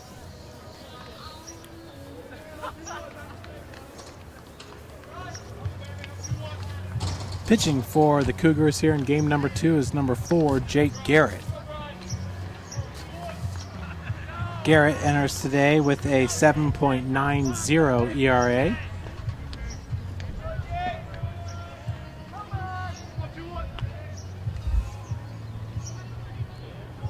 Garrett has started 8 games with 2 complete games and 35.1 innings pitched. He's given up 34 hits, 31 runs, all earned, 35 walks, 8 strikeouts.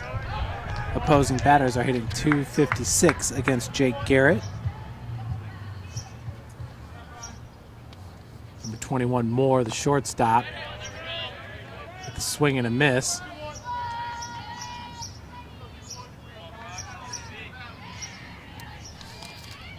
Moore in game number 1 was 1 for 3 with a single.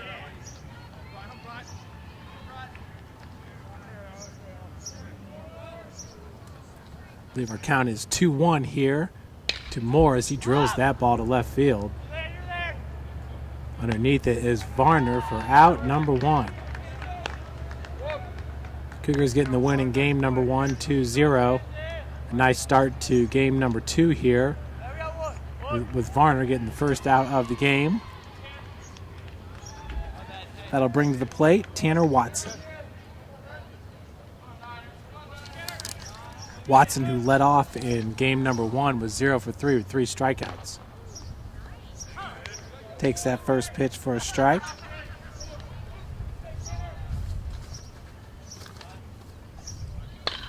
Second pitch hit right at Snyder. Comes up firing for out number 2. That'll bring up Nathan Targart.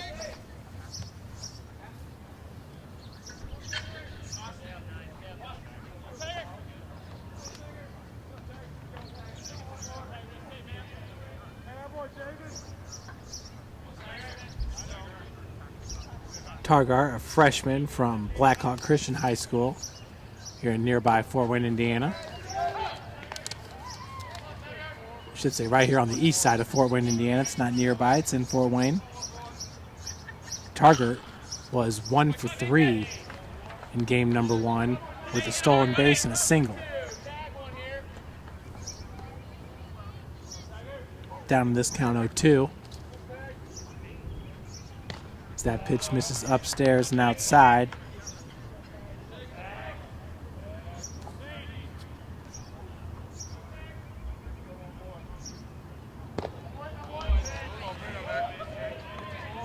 Counts evened up at 2 apiece.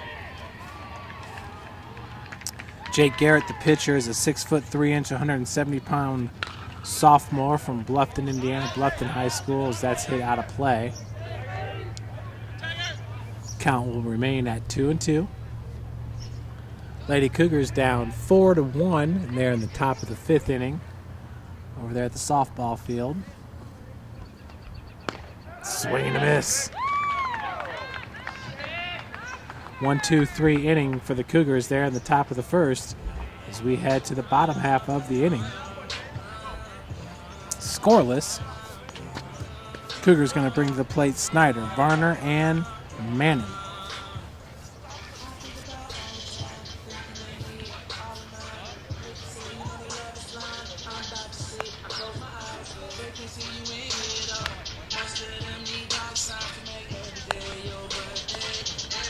Pitching for the Trojans, number 27.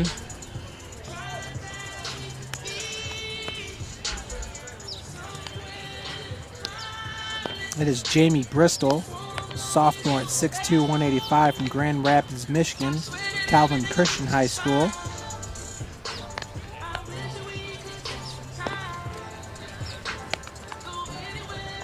Bristol with a 3.19 ERA has pitched 36.2 innings pitched with three starts under his belt. He's given up 41 hits, 20 runs, 13 of those earned, 9 walks. He has 28 strikeouts. He's given up 10 doubles, 1 triple, 3 home runs, and opposing batters are hitting .272 against Bristol.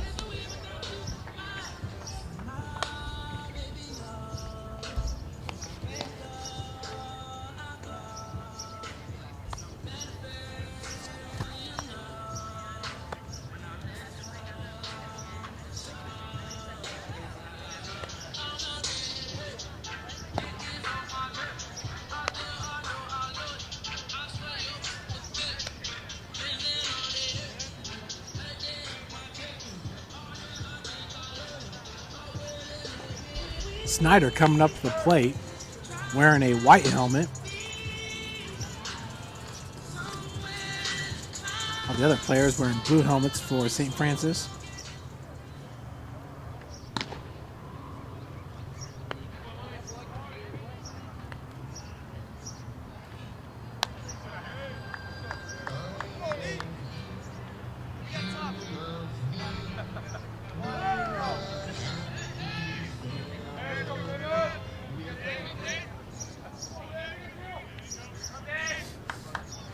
So leading off is Snyder here in the bottom of the 1st for the Cougars. We're scoreless. St. Francis winning game 1, 2-0. Ball hit over there to Moore for out number 1.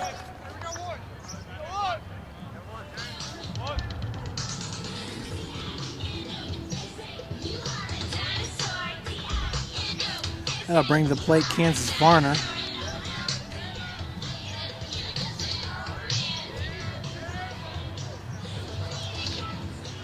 Varner was 0 for 3 in game number 1.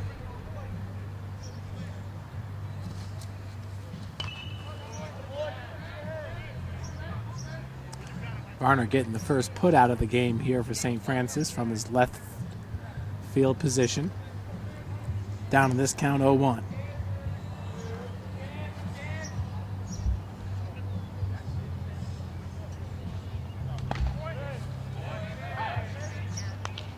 Takes the second pitch for a strike.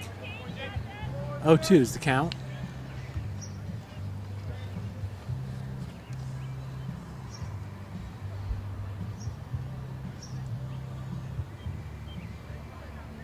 Ball swung on, picked up by Moore over to first base for out number 2.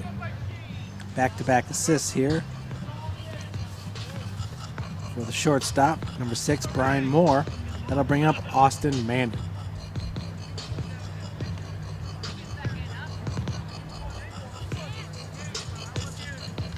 Mandan had a big double in game number 1 and a single. He was 2 for 3.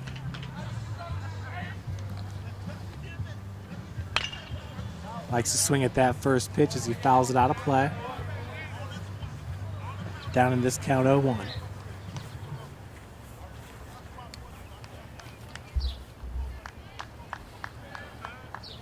Austin is a junior catcher. Looks like he got nipped there from Cloverdale, Indiana. So with 2 outs, Mandan hit by a pitch. Brings to plate Keaton Sullivan.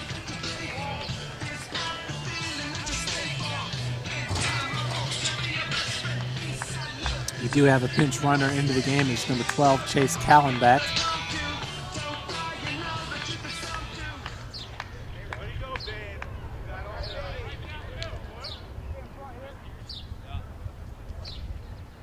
Again, that's Jamie Bristol on the mound. 6'2" righty, just a sophomore for the Taylor Trojans.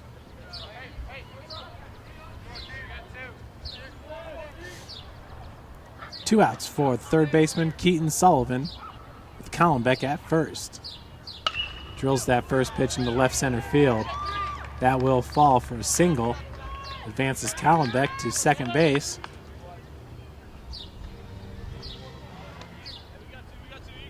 Sullivan at first base here with 2 outs. And your batter is Chris Davis.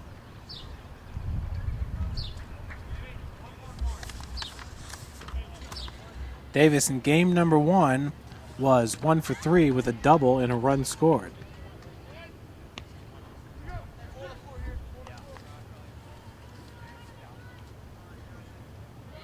Cougars looking to make something happen here with 2 outs.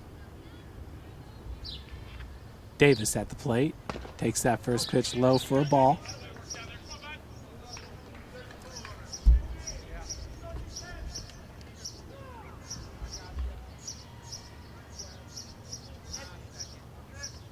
One 0 pitch from Bristol. Ball slicing. And just on top of that bullpen mound over there, so a tough play by Watson, the right fielder. Tanner Watson, a sophomore. He goes 6'2", 190.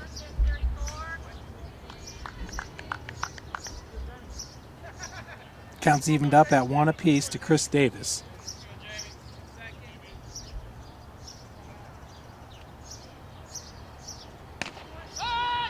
Quick throw over to first. Sullivan is safe. I believe that was a ball outside there to Davis. 2-1 your count. Chris Wares, number 34, 6'3", 225-pounder from Angola, Indiana, Angola High School. Davis, his first year with the team. Checks that pitch outside. 3-1 your count. Davis, just a freshman for Coach Roberts, a big freshman at that.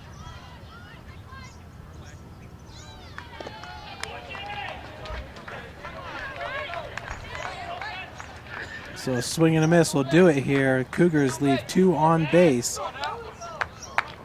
0 runs on 1 hit, 2 left, 0 errors as we head to the top of the second. Scoreless.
Leading off will be number 33, Lincoln Reed, the catcher.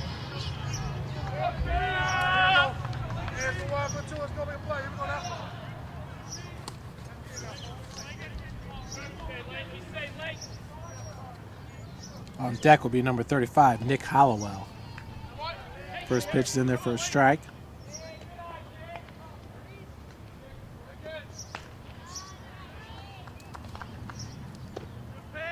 Second pitch is taken for strike 2. 0-2 the count to Reed.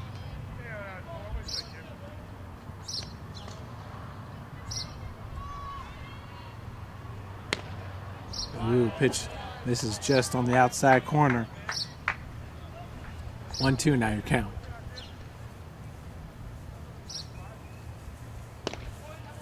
Another one misses low and away. We're evened up at 2 apiece.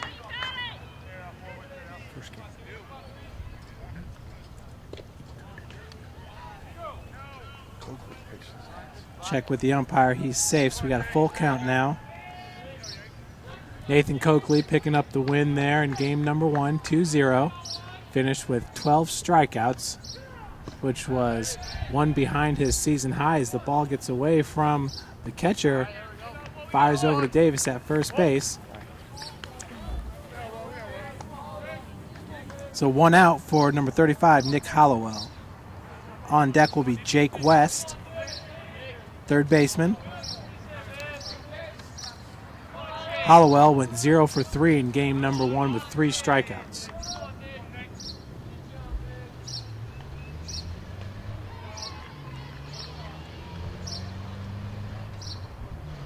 First pitch by Garrett. Falls in for strike 1.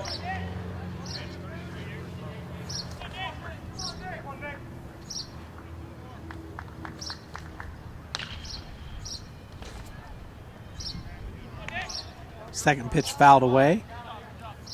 Garrett up in this count, 0-2. That loss for the Trojans, just their 4th loss in conference play on the season. That pitch misses high and outside, 1-2 your count. Taylor now 15-4 in Crossroads League action, 33-13 overall. Cougars now 7-14 in conference play, 13-34 overall.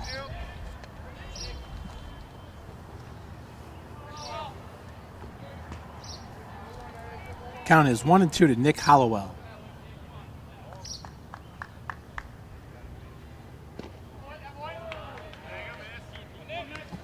Garrett, the lefty. This is low and away. Counts evened up at 2 apiece.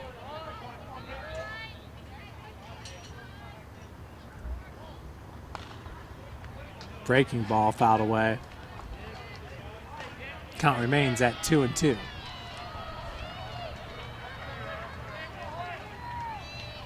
Huntington just picked up their 5th run of the game. They lead it 5-1 over the Lady Cougars in the top of the 6th inning. ball down low. This count is full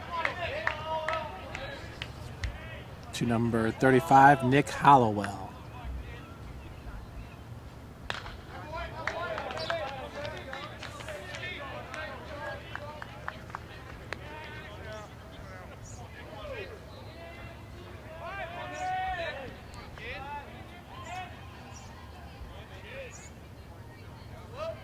Three-two pitch in the dirt. That'll bring up number 6, Jake West.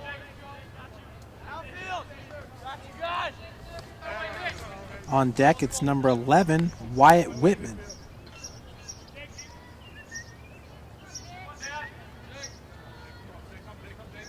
Whitman pinch ran in game number 1. You'll see his first AB here. Next batter. 1-0 your count.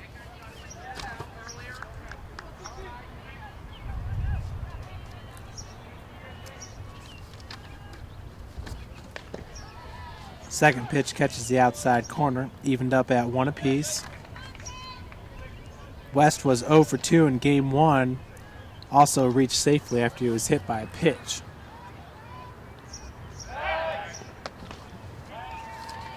Coakley in game number 1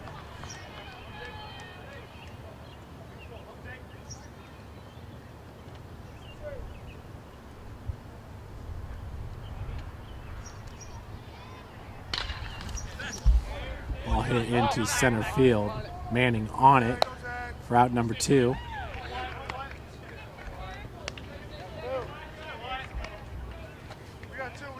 Two gone for Wyatt Whitman.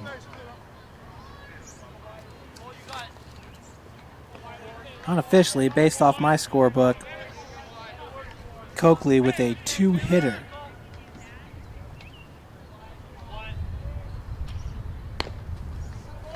In game number 1 with the 12 strikeouts. That first pitch is a strike to Whitman.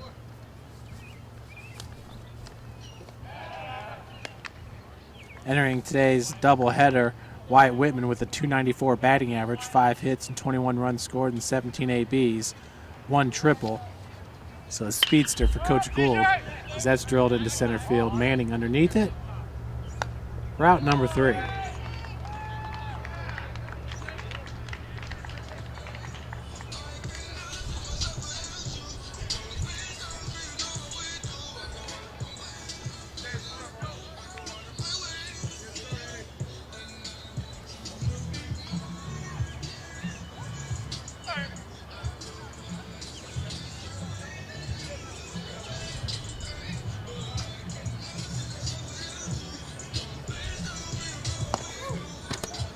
Cougars will lead it off with Eduardo Lopez,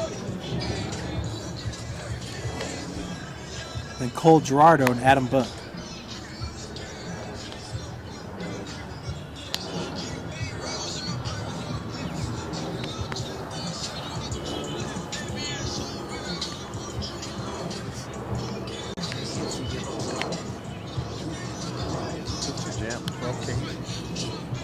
He's on, man. Need more home games. Think about it. What are you doing? Just play a little better. Yeah. Yeah. Can't do it now.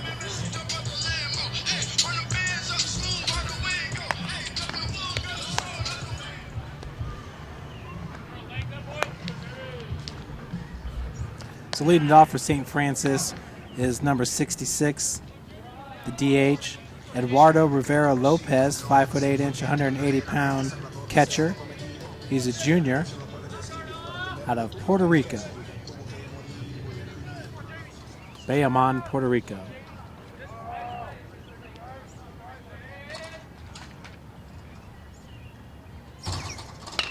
Swings at the first pitch, picked up by Moore. Over to first for out number 1. For Moore, that's his 3rd assist here in game number 2. Brings up number 9, Cole Gerardo. Gerardo in game number 1 was 1 for 2 with an RBI single.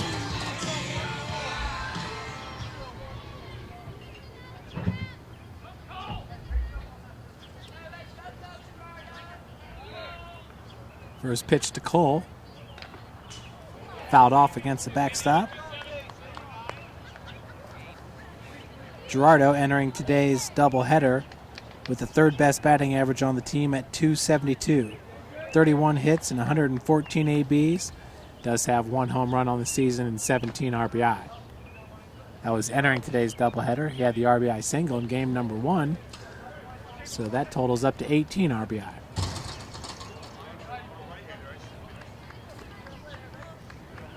.02 by Bristol. This is low and away.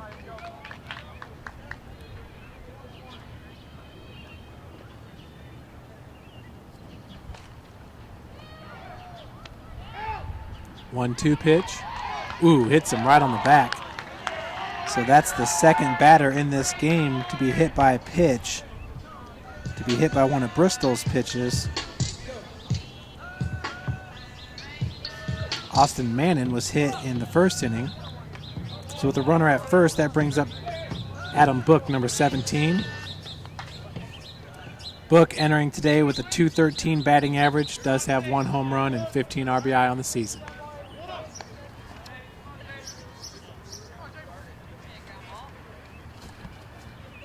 First pitch to Book as he throws down the bunt. Plays perfectly. West charges it, cannot find the handle. So we got a single there by Adam Book as he punched that bunt at the perfect spot there. Just rolled dead about 20 feet away from the plate. Runners at first and second for number 25, DJ Manning. Book at first. Gerardo at second.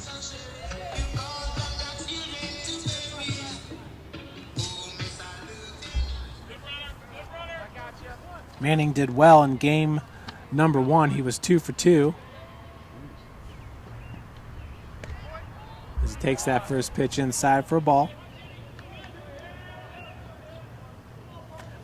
He did get picked off at second base in that first AB, as he was caught in the pickle and got tagged out at third. Takes that pitch for a strike. We're evened up at 1 apiece.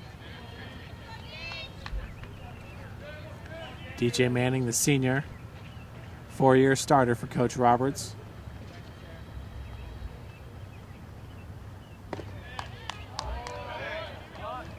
Takes that pitch low and away, 2-1 your count.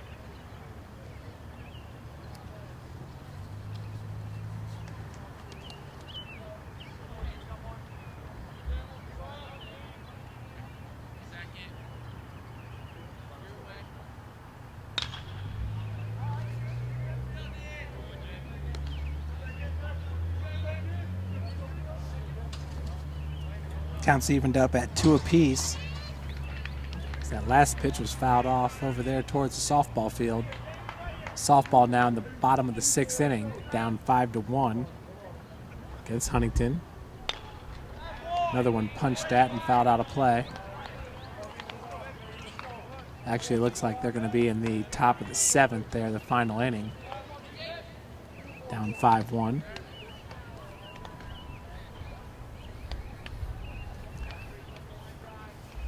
Two-two pitch from Bristol. This ball's drilled into left field. It's going to drop right in front of number 11, so we got bases loaded. Book at second, Cole Gerardo at third. DJ Manning now 3 for 3 on the day. That'll bring up the leadoff batter, David Snyder, the freshman. Snyder still looking for his first hit, as he was 0 for 3 in game 1 and grounded out to the shortstop in his first AB back in the first.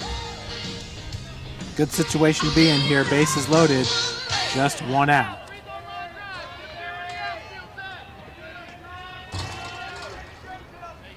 Cougars happy to be finally playing a home game here at Cougar Field. Good. The last game of the regular season will be played next Tuesday. As that first pitch is in there for a strike to Snyder.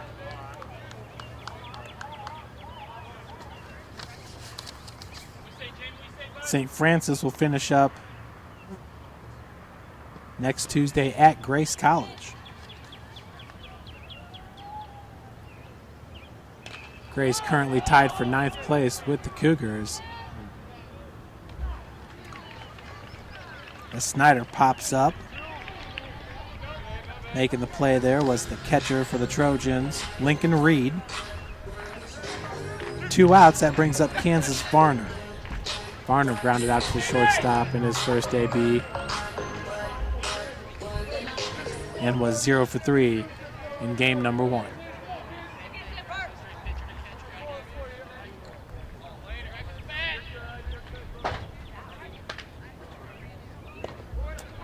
First pitch is low and in the dirt for ball 1.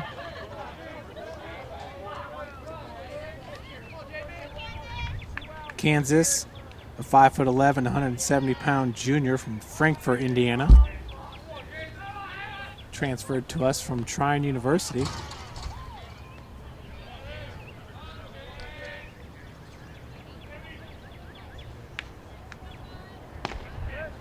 Beautiful pitch right down the pipe. We're evened up at 1 apiece.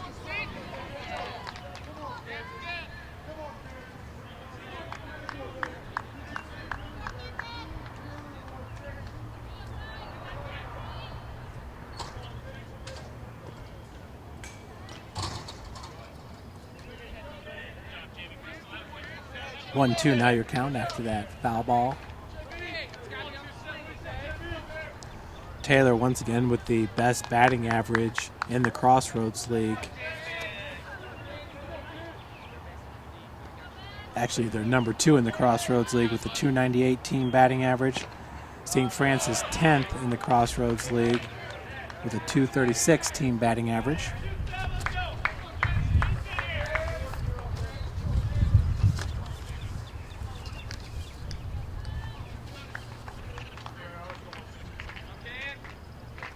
Two in the dirt. Pass ball is going to bring home Gerardo as the Cougars get the first run of the game up 1-0. Cole Gerardo scores from third base on the pass ball. Advancing to second is DJ Manning. Advancing to third base is Adam Book.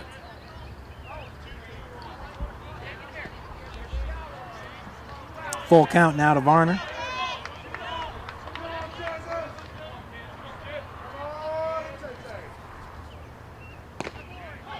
Gets him looking for out number 3. Bring the frickin' back. Still, the Cougars do get 1 run back. It's Cole Gerardo scoring on a pass ball.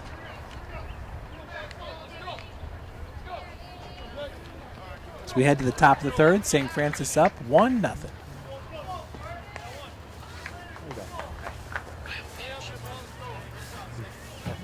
Thought it was a pass ball. It was a wild pitch. WP. Yeah, WP. It only went about 50 feet.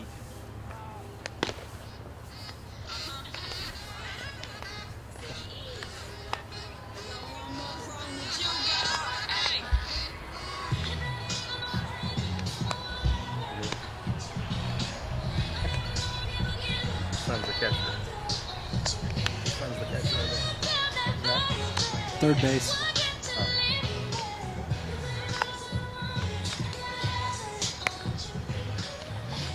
Done them out, man. 9 innings, no runs.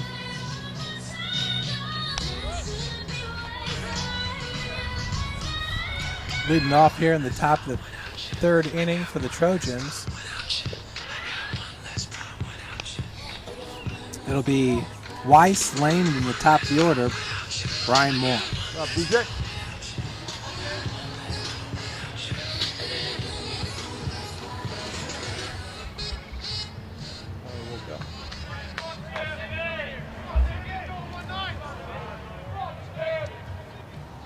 Weiss, the right fielder.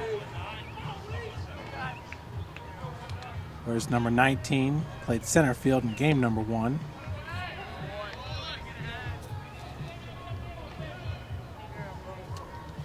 Actually, I believe he's in center field here in game number 2 as well. There's Wyatt Whitman's in left field, Watson in right.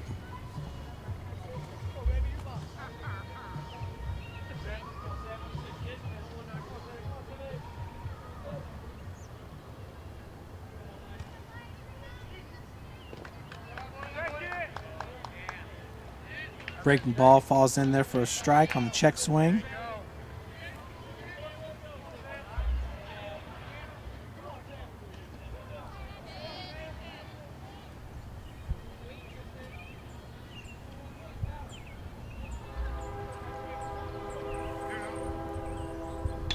Jake Garrett went 1, 2, 3 in the first inning.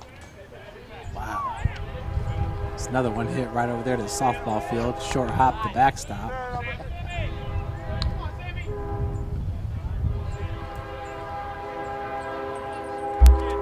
One, two. This ball drilled into center. Manning chasing. Has it for out, number 1.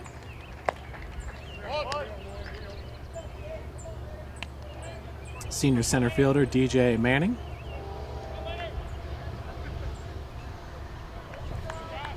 That'll bring up to the plate the second baseman, Josh Lane.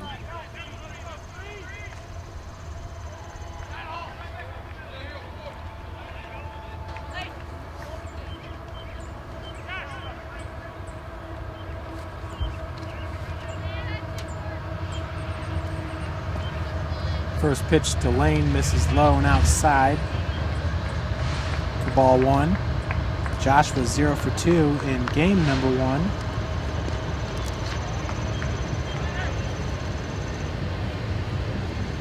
Nick Saltduty, who started game number 1, not starting game number 2, as Holloway was playing first base.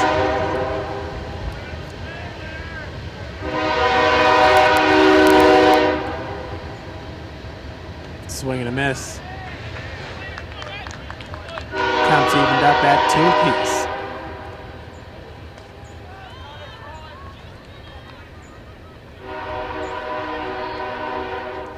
Lady Cougars in the bottom of the 7th, looking to battle back from a 4-run deficit. This count will remain at 2 balls and 2 strikes.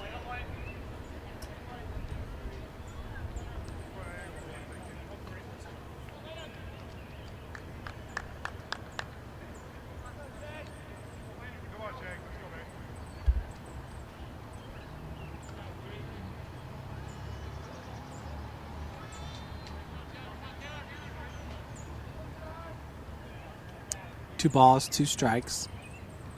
Lane's going to check that one high and outside.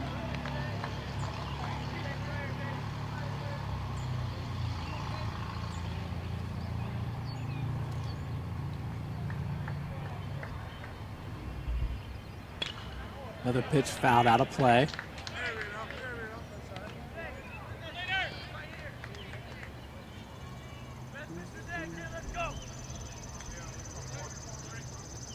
Once again, a full count to Lane. This ball's hit into right field. Book charging after it. But Cole Gerardo reaches back for out number 2.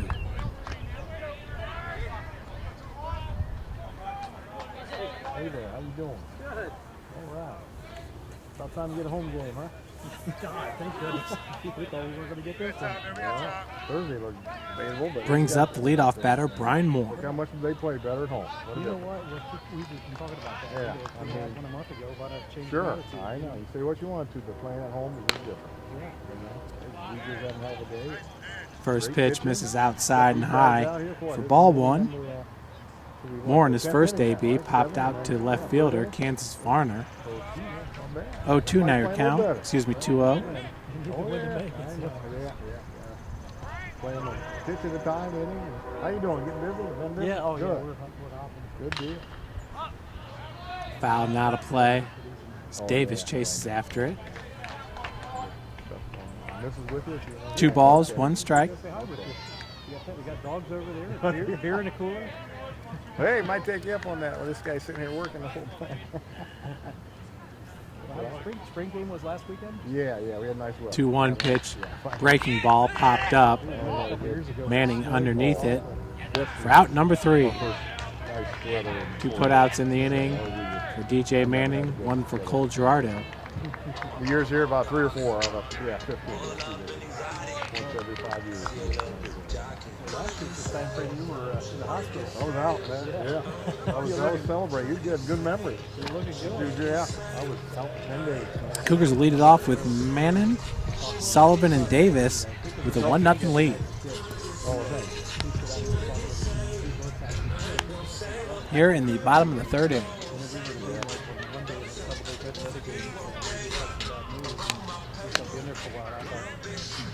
Oh, okay. Yeah. I was in the. Oh man, I'm out there. I gotta go.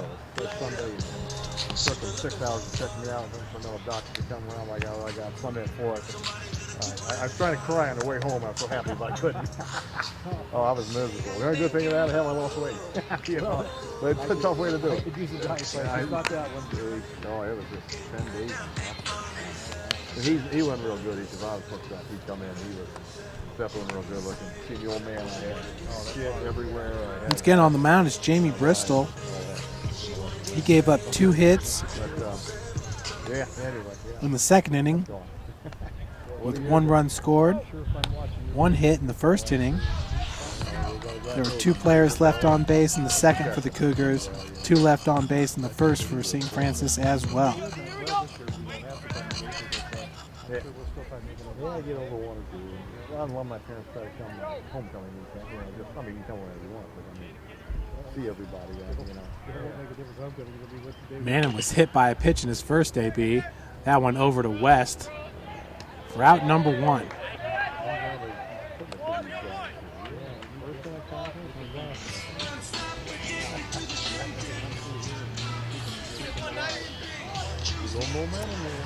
Mannon loves to swing at that first pitch. He goes up there looking to hit that ball. Brings up Keaton Sullivan. He had a single back in the first inning. Keaton with 1 out. Takes that first pitch low for ball 1.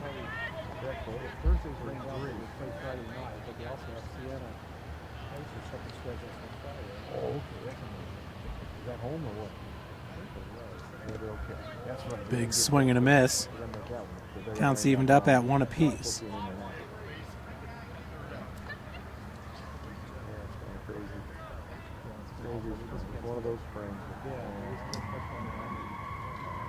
Check swing for strike number 2.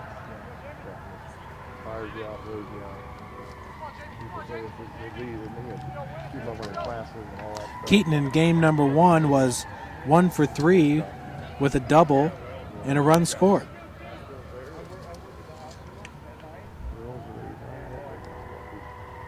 Swing and a miss.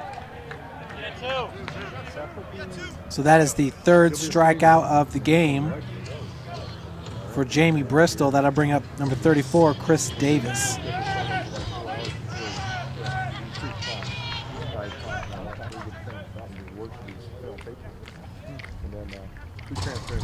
Davis struck out in his first AB. Swings at the first pitch, hit into right field. Caught by Watson for out number 3. Yeah, he's like his mama, that's it.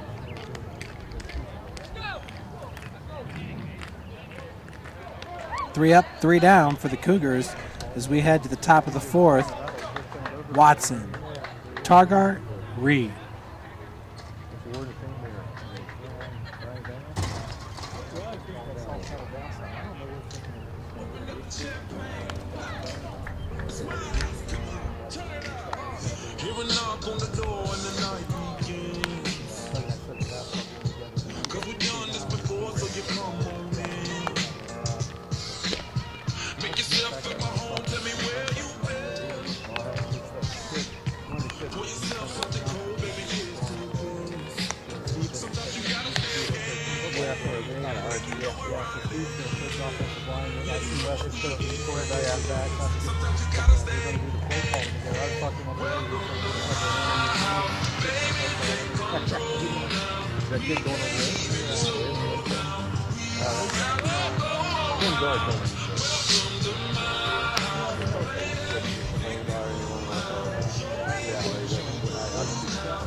So right fielder Tanner Watson, who grounded out to the shortstop, David Snyder, in his first AB. First pitch in the dirt for ball one.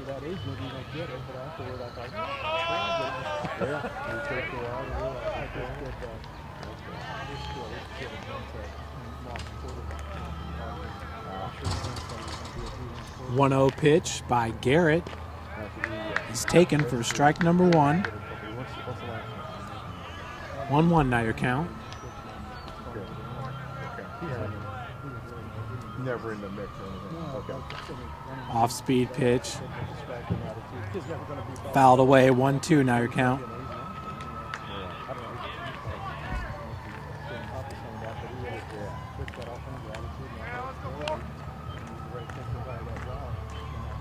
One, 2, 0 outs.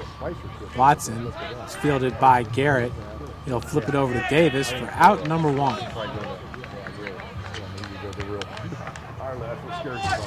Good play there by the sophomore pitcher, Jake Garrett. Fielding his position for out number one. That brings up Nathan Targart, the freshman out of Blackhawk Christian High School. Entering today with the best batting average on the team at .361. Targart was 1 for 3 with a single and a stolen base in game number one. Drills his first pitch into center field. Manning underneath it for out number two.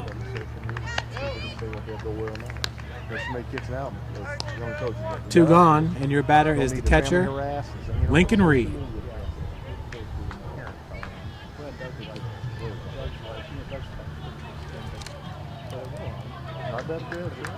Reed was 0 for 2 in game number one. Struck out in his first AB back in the second. Swings at the first pitch. Picked up by Sullivan for out number 3. 3 up, 3 down for the Cougars as we head to the bottom of the fourth inning. St. Francis up 1-0.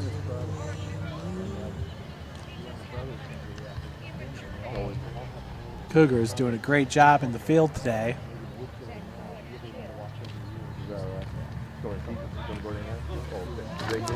St. Francis left 2 runners stranded in the first, 2 in the second, but did go down in order in the third. Eduardo Lopez will lead it off here in the bottom of the fourth. Cole Gerardo, Adam Book. Gerardo scored back in the second inning after he was hit by a pitch. Bases were loaded. Kansas Varner at the plate, and a wild pitch scored Gerardo from third.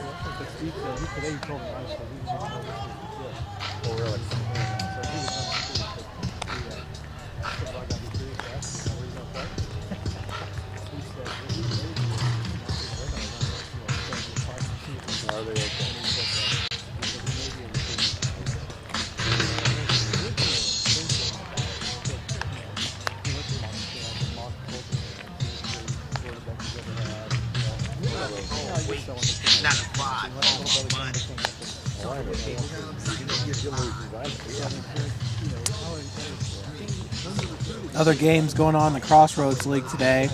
Mount Vernon Naz is at Spring Arbor. Goshen's at Indiana Wesleyan. At Huntington's at Bethel.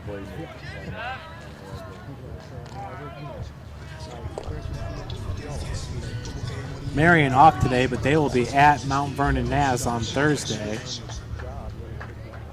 We'll need Mount Vernon Naz to sweep that series. First pitch is fouled off.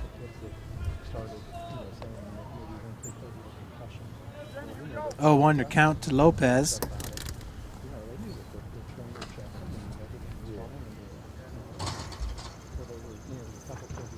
That ball's drilled. Still foul.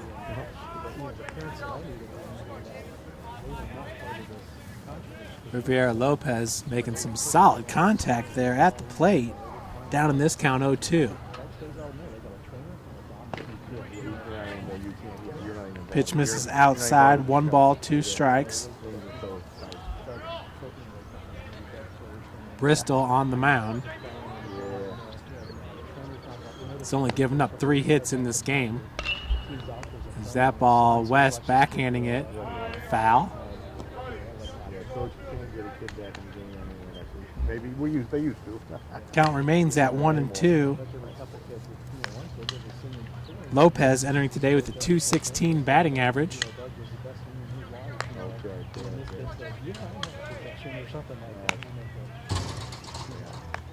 Yeah, you're always going to find him out.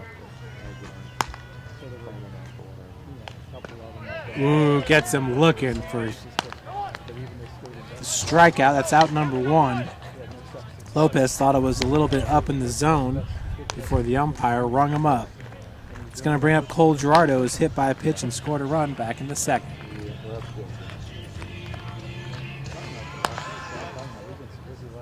Okay.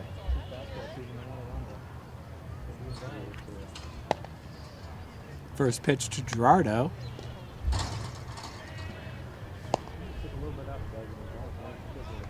Oh, 1's your count. Cole, just a sophomore from Fort Wayne, Indiana. Went to Heritage High School. He was the Gold Glover last year as a third baseman. Ball hit over to Moore for out number 2.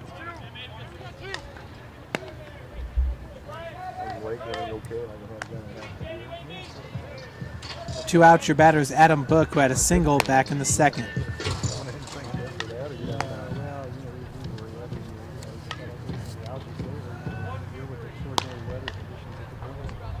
Book in game number 1 was 0 for 2 at the plate. Swings at the first pitch, right down the line for a single. Book is going to hold up at first base, so a 2-out single by Adam Book. That'll bring to the plate DJ Manning, who's 3 for 3 on the day. Book now 2 for 2 in this game. Manning 1 for 0.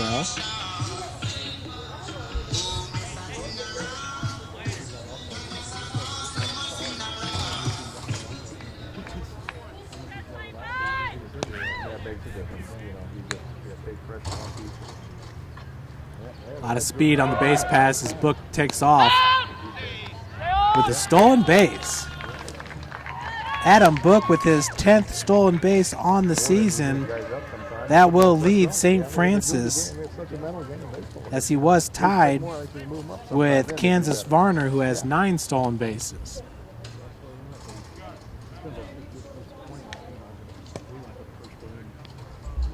We're going to have a little conference on the mound there for Taylor. Up in the bullpen for the Trojans, it's number 10, Logan Rogers.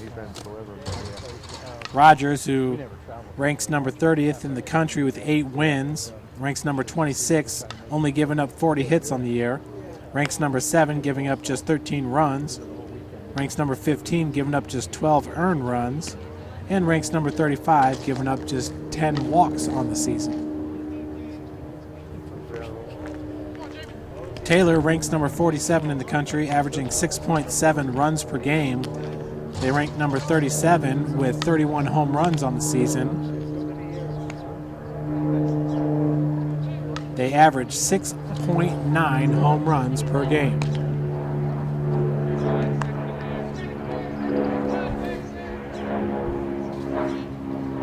Pitch to Manning. Just misses inside.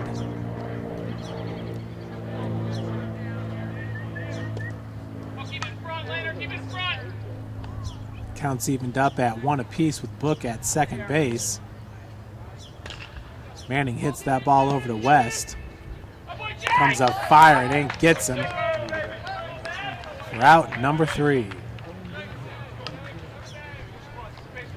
We head to the top of the 5th inning with the Cougars up 1-0.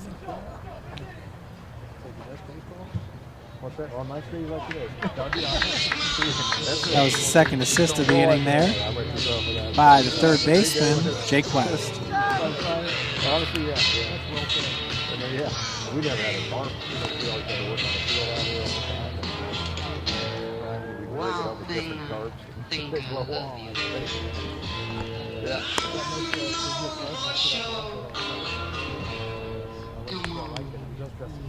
Oh gosh, yeah. Yeah, you gotta look over the top. You can't sit down anymore, don't you? You gotta be up. Don't go over and say hi to Mom. I'm gonna get rolling. Hey, good to see you. All right, sure. Take it easy. Here, buddy.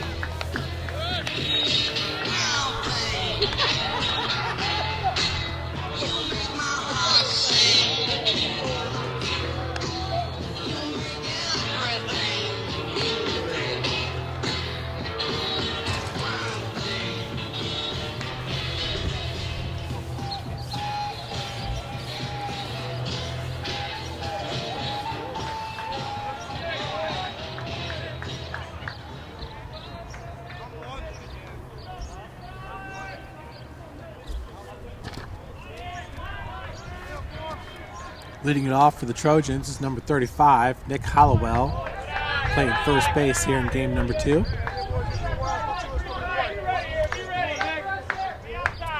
Nick played left field in game number 1, 0 for 3 with 3 strikeouts.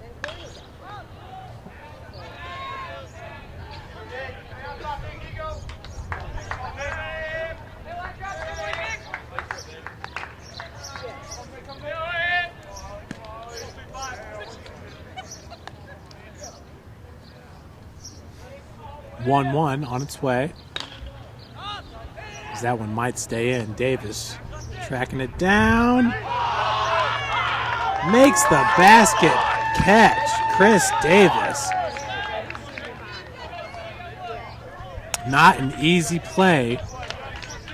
Had the bullpen to contend with. Making the over-the-shoulder basket catch. Willie Mays Hayes style there.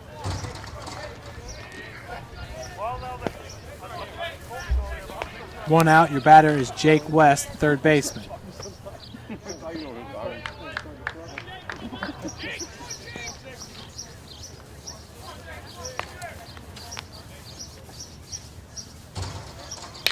That pitch drilled into center field. Manning trying to track it down. Just gets past him. West going to cruise into second base. One out double by Jake West. Third baseman, that'll bring up Wyatt Whitman, left fielder in today's game number 2.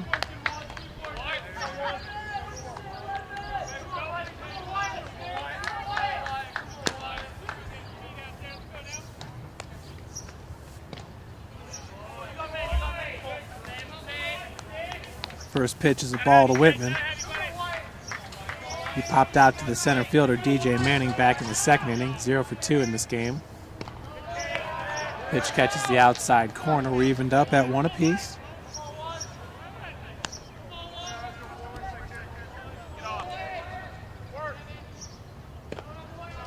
Breaking ball just misses upstairs. 2 balls, 1 strike. To the left fielder, number 11, Wyatt Whitman. Whitman entering today with a .294 batting average. Checks that one low and outside. 3-1 now your count with 1 out. Jake West at second base.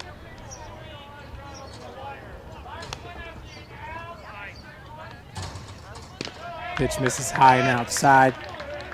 So now we have runners at first and second for center fielder Sam Weiss, who popped out to center field in his first AB.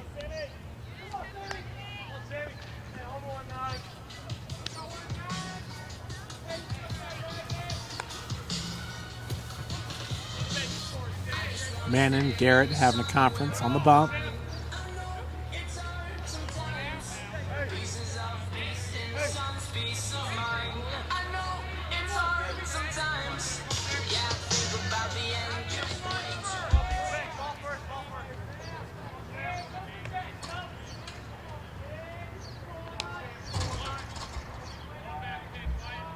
First pitch to Weiss, the center fielder. With runners at first and second, Taylor down 1-0. Pitch falls in for a strike. Here in the top of the 5th inning, St. Francis winning game number 2, 2-0. Weiss hit by a pitch. Now we got bases loaded.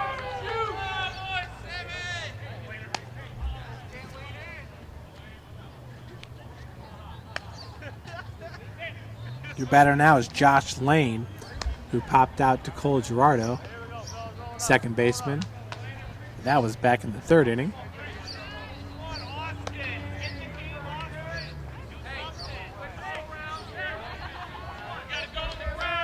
Once again, bases are loaded here. This is the best situation Taylor's been in all game long. All doubleheader long, I should say.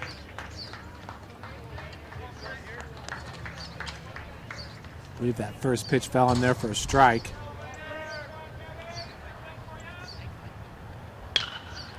Second pitch fouled out of play. Nice snag there by Logan Rogers, the junior, 6'8", 180-pound pitcher from Bloomington, Indiana, Bloomington South High School.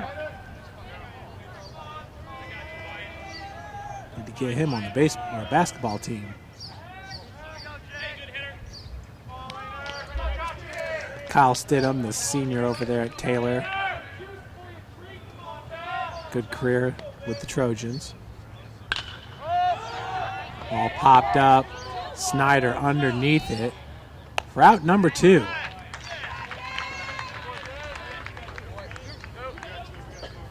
Good play there by the shortstop.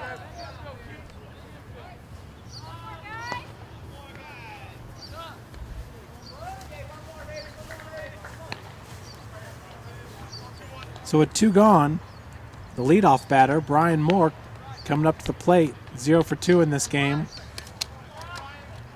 Moore was 1 for 3 in game number 1.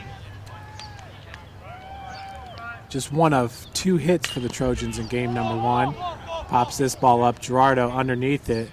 So the Cougars get out of a jam. Bases were loaded with 1 out. But Taylor will leave 3 runners stranded there in the top of the 5th.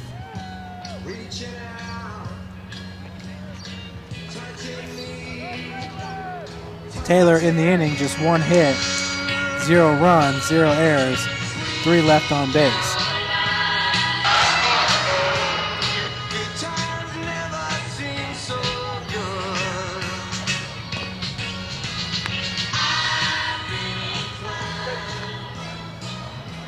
So far for Jake Garrett throwing just a 1-hitter. He had a no-hitter up until the top of the 5th, but then Jake West broke that one up with the double. DJ Manning nearly made the grab out in center field. Cougars will lead it off with David Snyder, the shortstop. Snyder 0 for 2 in this game.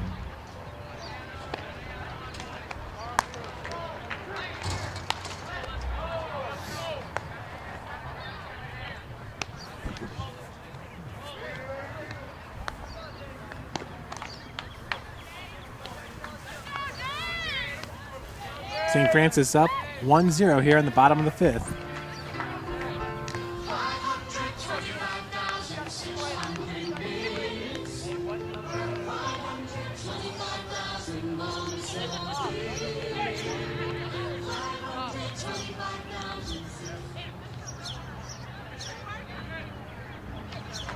Don't think I've ever heard that song before.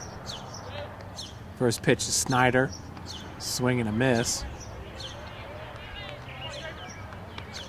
Jamie Bristol's pitched a pretty good game as well. Only gave up 1 hit in the first, 2 in the second.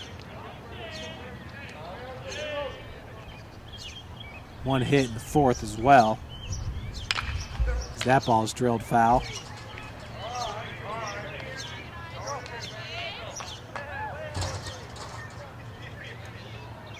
So Bristol's given up just 4 hits, gave up a run back in the second inning. Looks like Lady Cougar softball getting ready to start game number 2 here shortly. Usually take about a 35, 40-minute break there in between. The Snyder goes down swinging. Route number 1.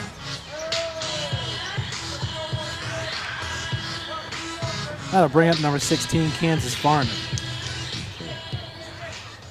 Snyder entering today's doubleheader with a 168 batting average, is 0 for 6 on the day. Varner, 0 for 2, struck out looking in his last AB, lays down the bunt. West has it. It gets away from Hollowell, but Varner will stay at first.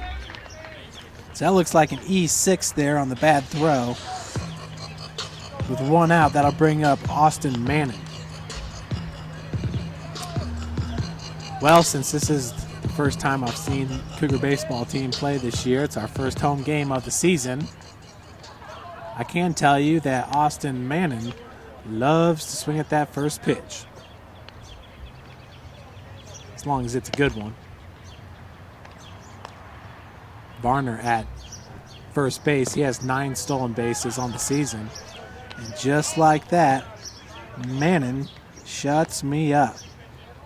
Pitch right down the pipe as he takes it for strike 1. Sullivan on deck. Manning was hit by a pitch and grounded out to West, the third baseman. Off and running is Varner. The hit and run was on. West cannot field it cleanly, comes up firing. Another one gets away from Hollowell. Varner's going to take third. Hard to really call that one an E6, as West did all he could just to get up, catch up with that ball. We'll go with the single for Manning. Varner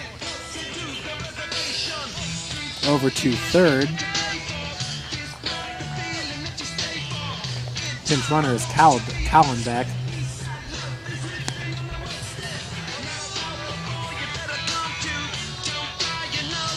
Guess you got to go E6 on the throw.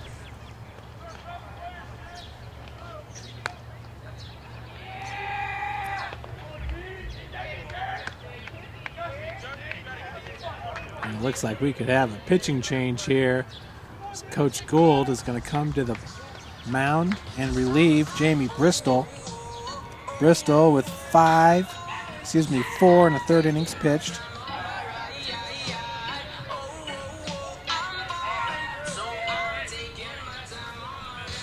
Coming into the game is going to be Logan Rogers, one of the top pitchers in the NAIA. He's one of the top pitchers for sure in the Crossroads League. Rogers with a 2.40 ERA. He has started 16 games, 6 complete games. He started 6 games with 1 complete game, 1 shutout, 1 save. He's only given up 40 hits in 45 innings pitched.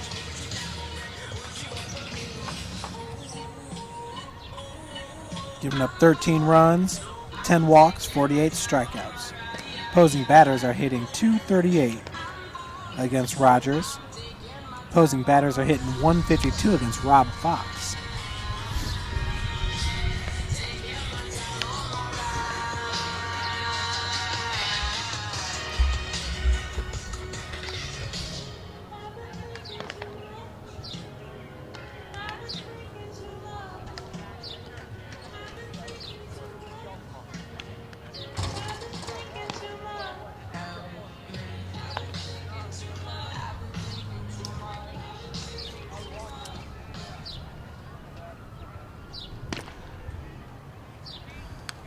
Finishing up my 5th season here at St. Francis.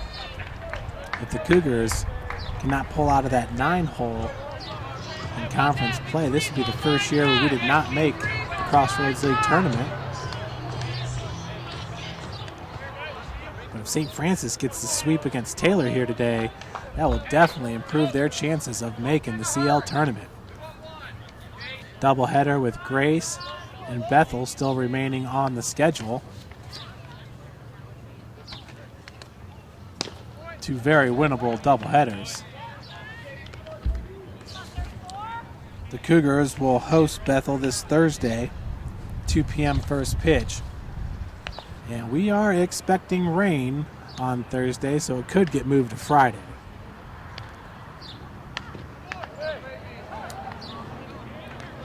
Chris Davis at the plate.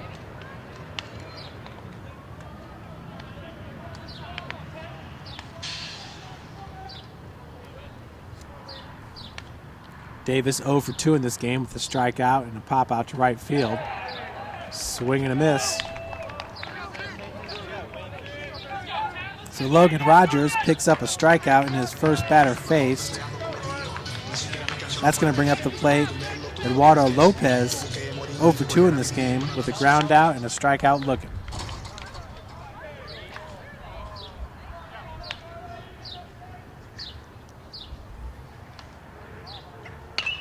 First pitch is swung on. Hollowell chasing after it, but it's out of play. 0-1 your count to Eduardo Lopez.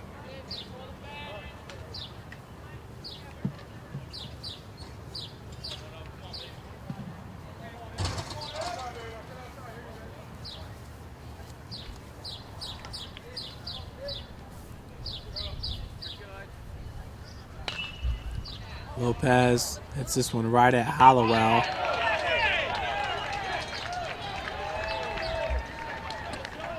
For out number 3.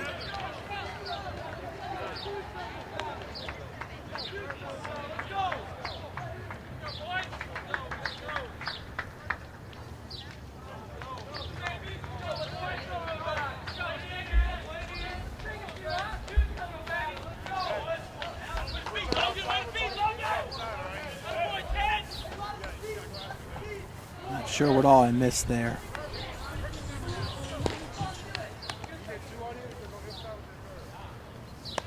So we head to the top of the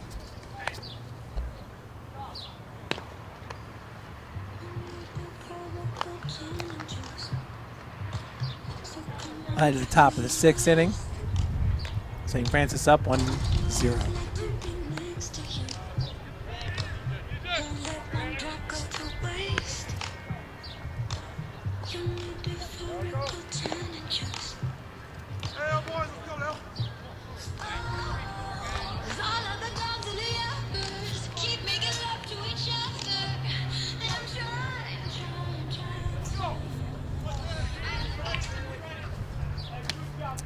Leading it off here in the top of the 6th will be right fielder Tanner Watson.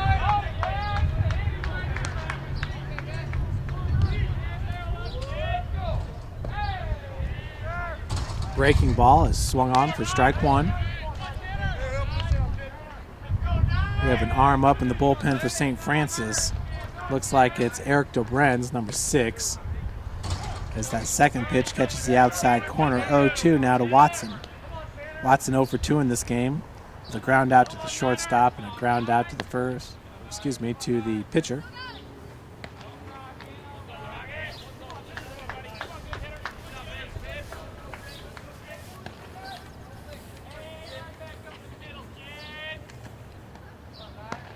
Oh-2 pitch.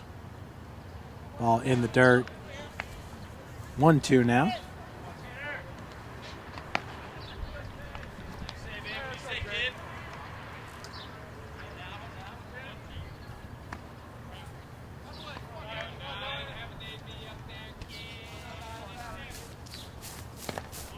Pitch just misses on the outside. Counts evened up at 2 apiece.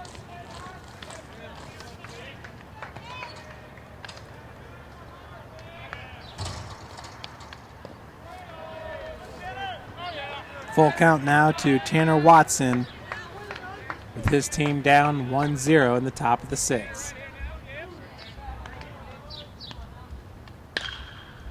Ball's hit into left field. Leadoff batter aboard.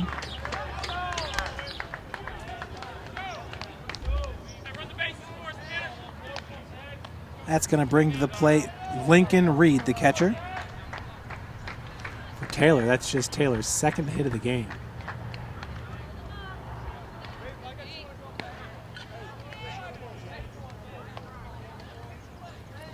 Reed struck out back in the 2nd, grounded out back in the 4th. Grounded out to Sullivan, the 3rd baseman. Nothing happening there as Watson's back easily.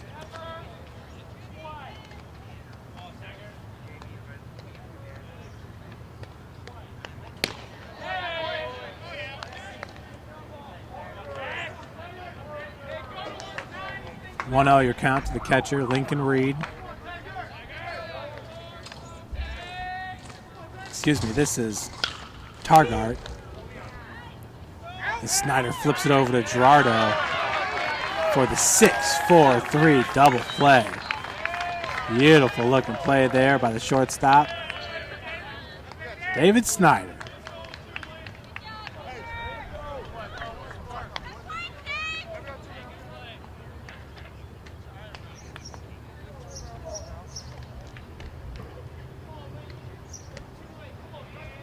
That'll bring up to the plate Nick Hollowell, first baseman.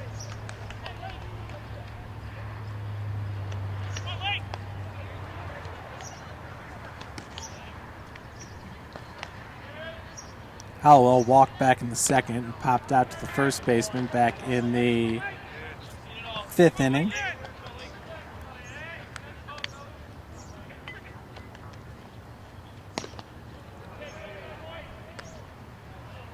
I believe our count is 2-1 here to Hollowell.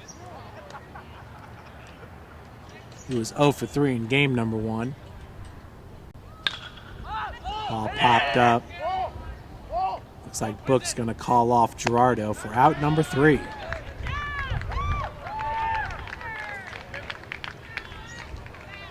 Cougars up 1-0 heading into the bottom of the 6th inning.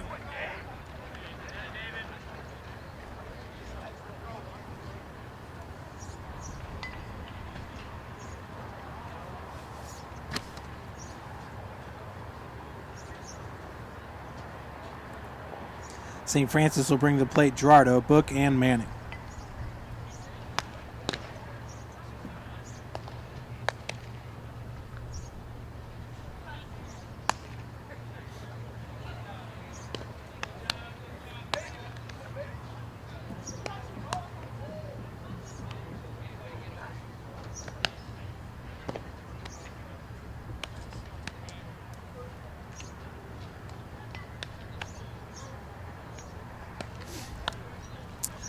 So back in the bottom of the 5th inning, Snyder led off with a strikeout. Then Varner reached on an E6. Manning reached on an E6, and we had runners at second and third. Sullivan got walked to load the bases. Then Davis struck out, and Lopez popped out to the first baseman. Logan Rogers entering the game there. And Keaton Sullivan was at the plate, so he's faced 3 batters.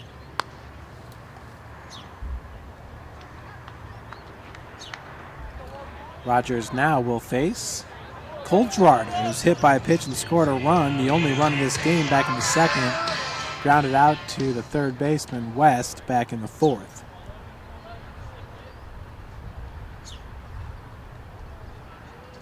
First pitch misses low and inside. The Lady Cougar softball team takes the field for game number 2 against Huntington. They lost game number 1. Last score I saw was 5-1. That pitch is fouled away. Counts evened up to Cole Gerardo.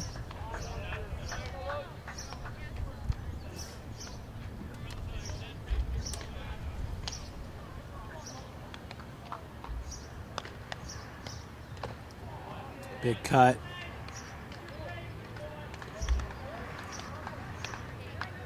One, two now your count.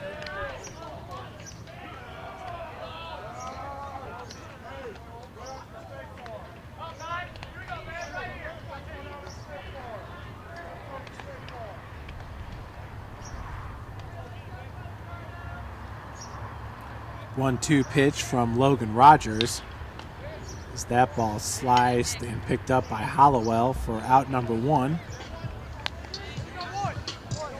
That'll bring up Adam Book. Book is 2 for 2 in this game with 2 singles and a stolen base. Book's 10th stolen base of the season.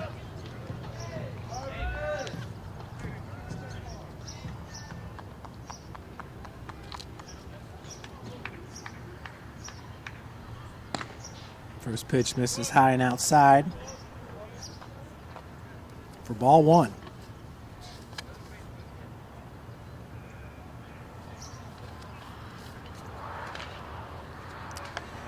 That series at Grace to end the season.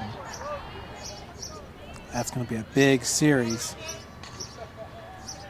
Cougars currently tied with Grace for 9th place in the Crossroads League.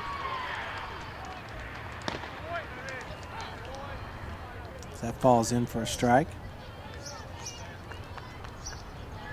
Look up in this count 2-1.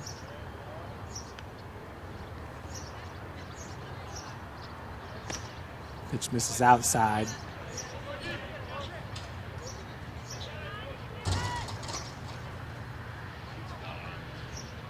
Three balls, might be 2 strikes up there to book, as that ball's hit right over to Moore. Nice scoop by Hollowell for out number 2.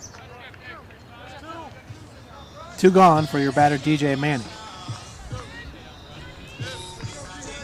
Manning on the day is 3 for 4 at the plate. His last AB was a ground out to the third baseman West.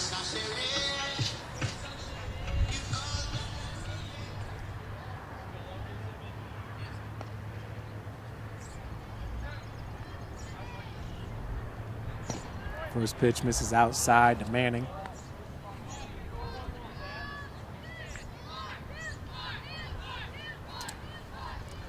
Oh, 1 pitch. Excuse me. 2-0 your count.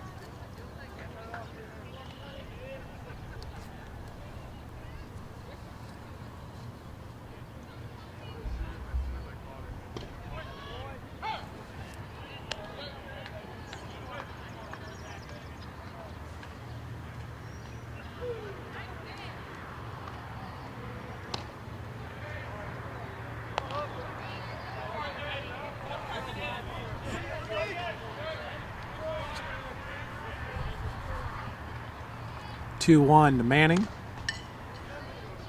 as he went around for strike number 2.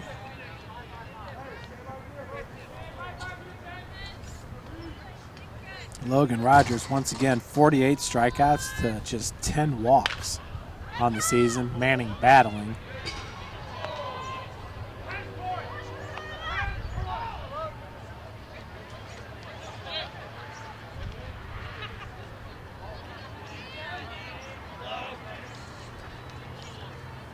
Two pitch from Rogers on its way here with 2 outs in the bottom of the 6th. As Manning drills it, 2-out single up the gut. Manning now 2 for 3 at the plate in this game. That'll bring up the leadoff batter, David Snyder. Snyder's 0 for 3 in this game.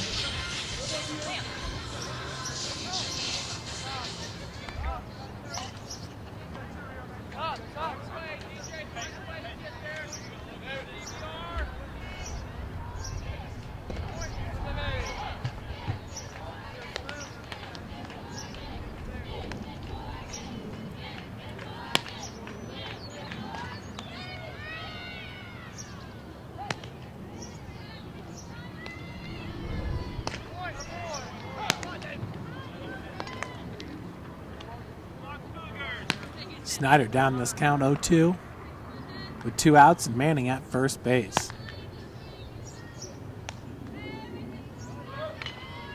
Cougars have 4 hits in this game,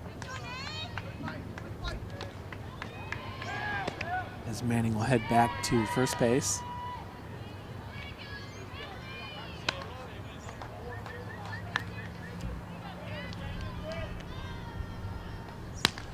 Oh-2 pitch to Snyder. Upstairs for ball 1.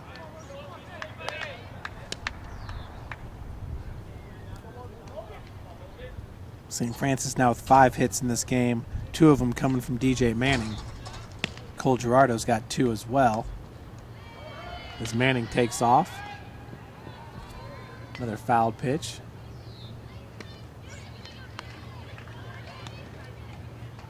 The 4th hit came from Keaton Sullivan. That was back in the 1st inning.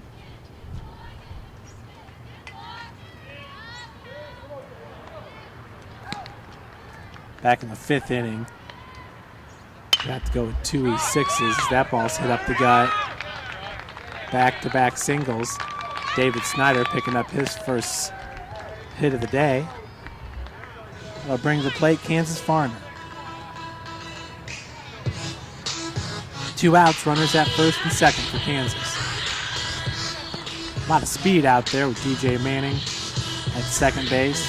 Snyder at first. Snyder's got 2 stolen bases on the season in 3 attempts.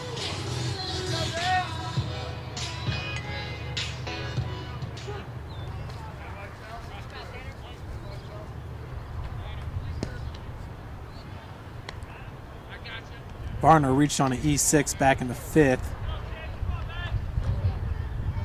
Cole Gerardo back in the 2nd inning scored when Varner was at the plate on a wild pitch. 0-1 your count to Kansas Varner.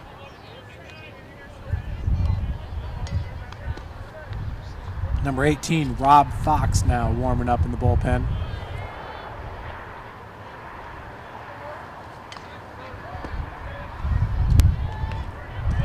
Fox, a sophomore pitcher out of Muncie, Indiana, Delta High School. He's the one that has the best ERA on the team at 1.19. That's in 22.2 innings pitched. Counts 1-1 to Kansas Varner.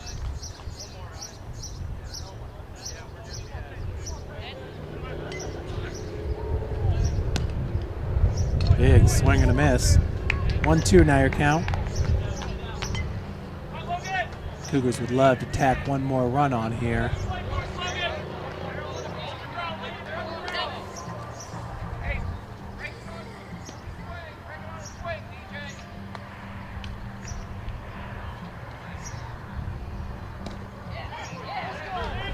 So Varner goes down looking for out number 3. We head to the final inning. Taylor down 1-0. Looking to avoid the sweep here. 3 outs, and the Cougars, St. Francis, will sweep the first place team in the Crossroads League.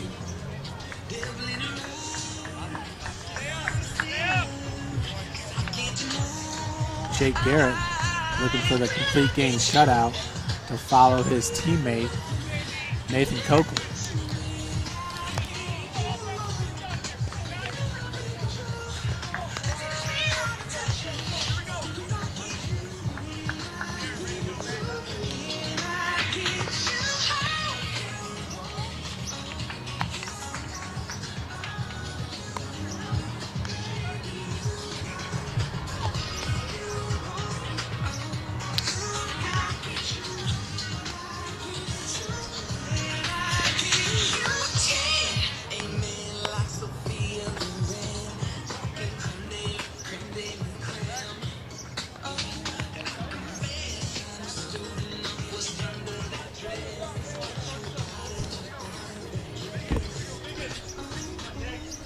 Leading off for the Trojans will be third baseman, number 6, Jake West.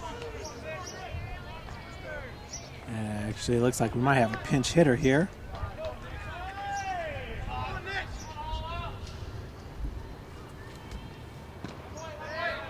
As that first pitch misses low and inside for ball 1.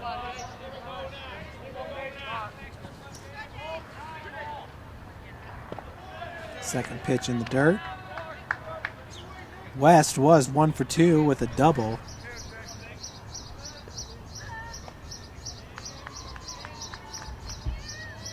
That ball is drilled. Foul. This is Nick Hollowell at the plate. 2-1 your count to Hollowell.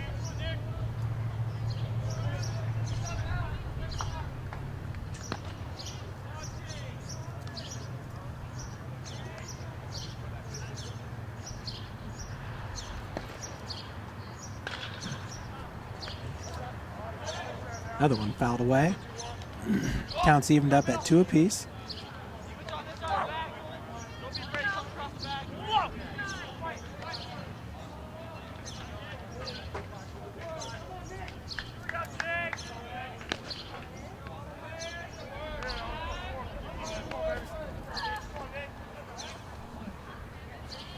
Two, 0 outs.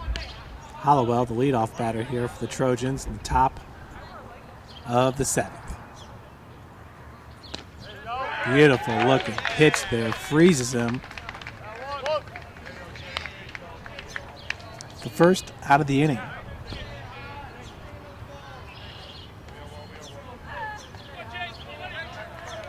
That is the third strikeout of the game for Garrett. Garrett currently pitching a two-hitter.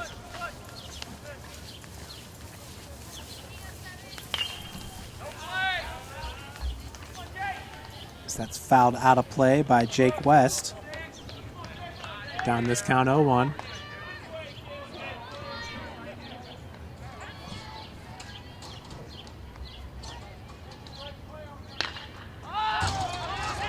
And popped up, Gerardo chasing after it along with Book. As Cole makes the snag right there down the right field line. Cougar defense has been looking good in today's doubleheader. We got 2 outs now.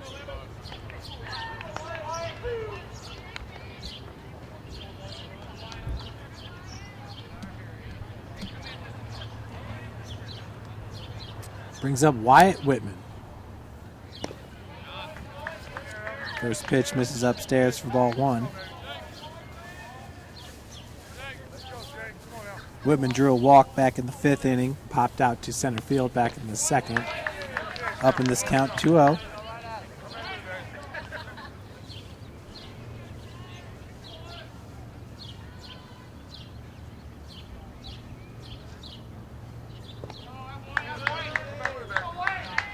Pitch misses low and inside, 3-0 the count to Whitman, who once again drew a walk in his last AB back in the 5th. Garrett's going to miss high and outside. So with 2 outs, runner at first base for center fielder Sam. And I think we got a pinch hitter this time.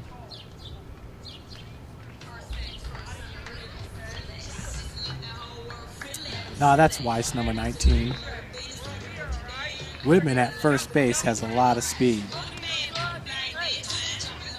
Wyatt Whitman has 8 stolen bases and 9 attempts on the season. Just 17 ABs.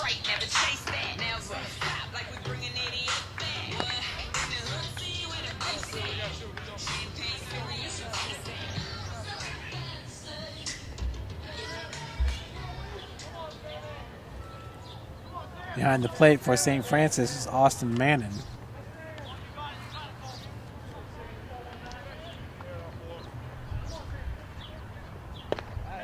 That first pitch is in there for a strike to Weiss.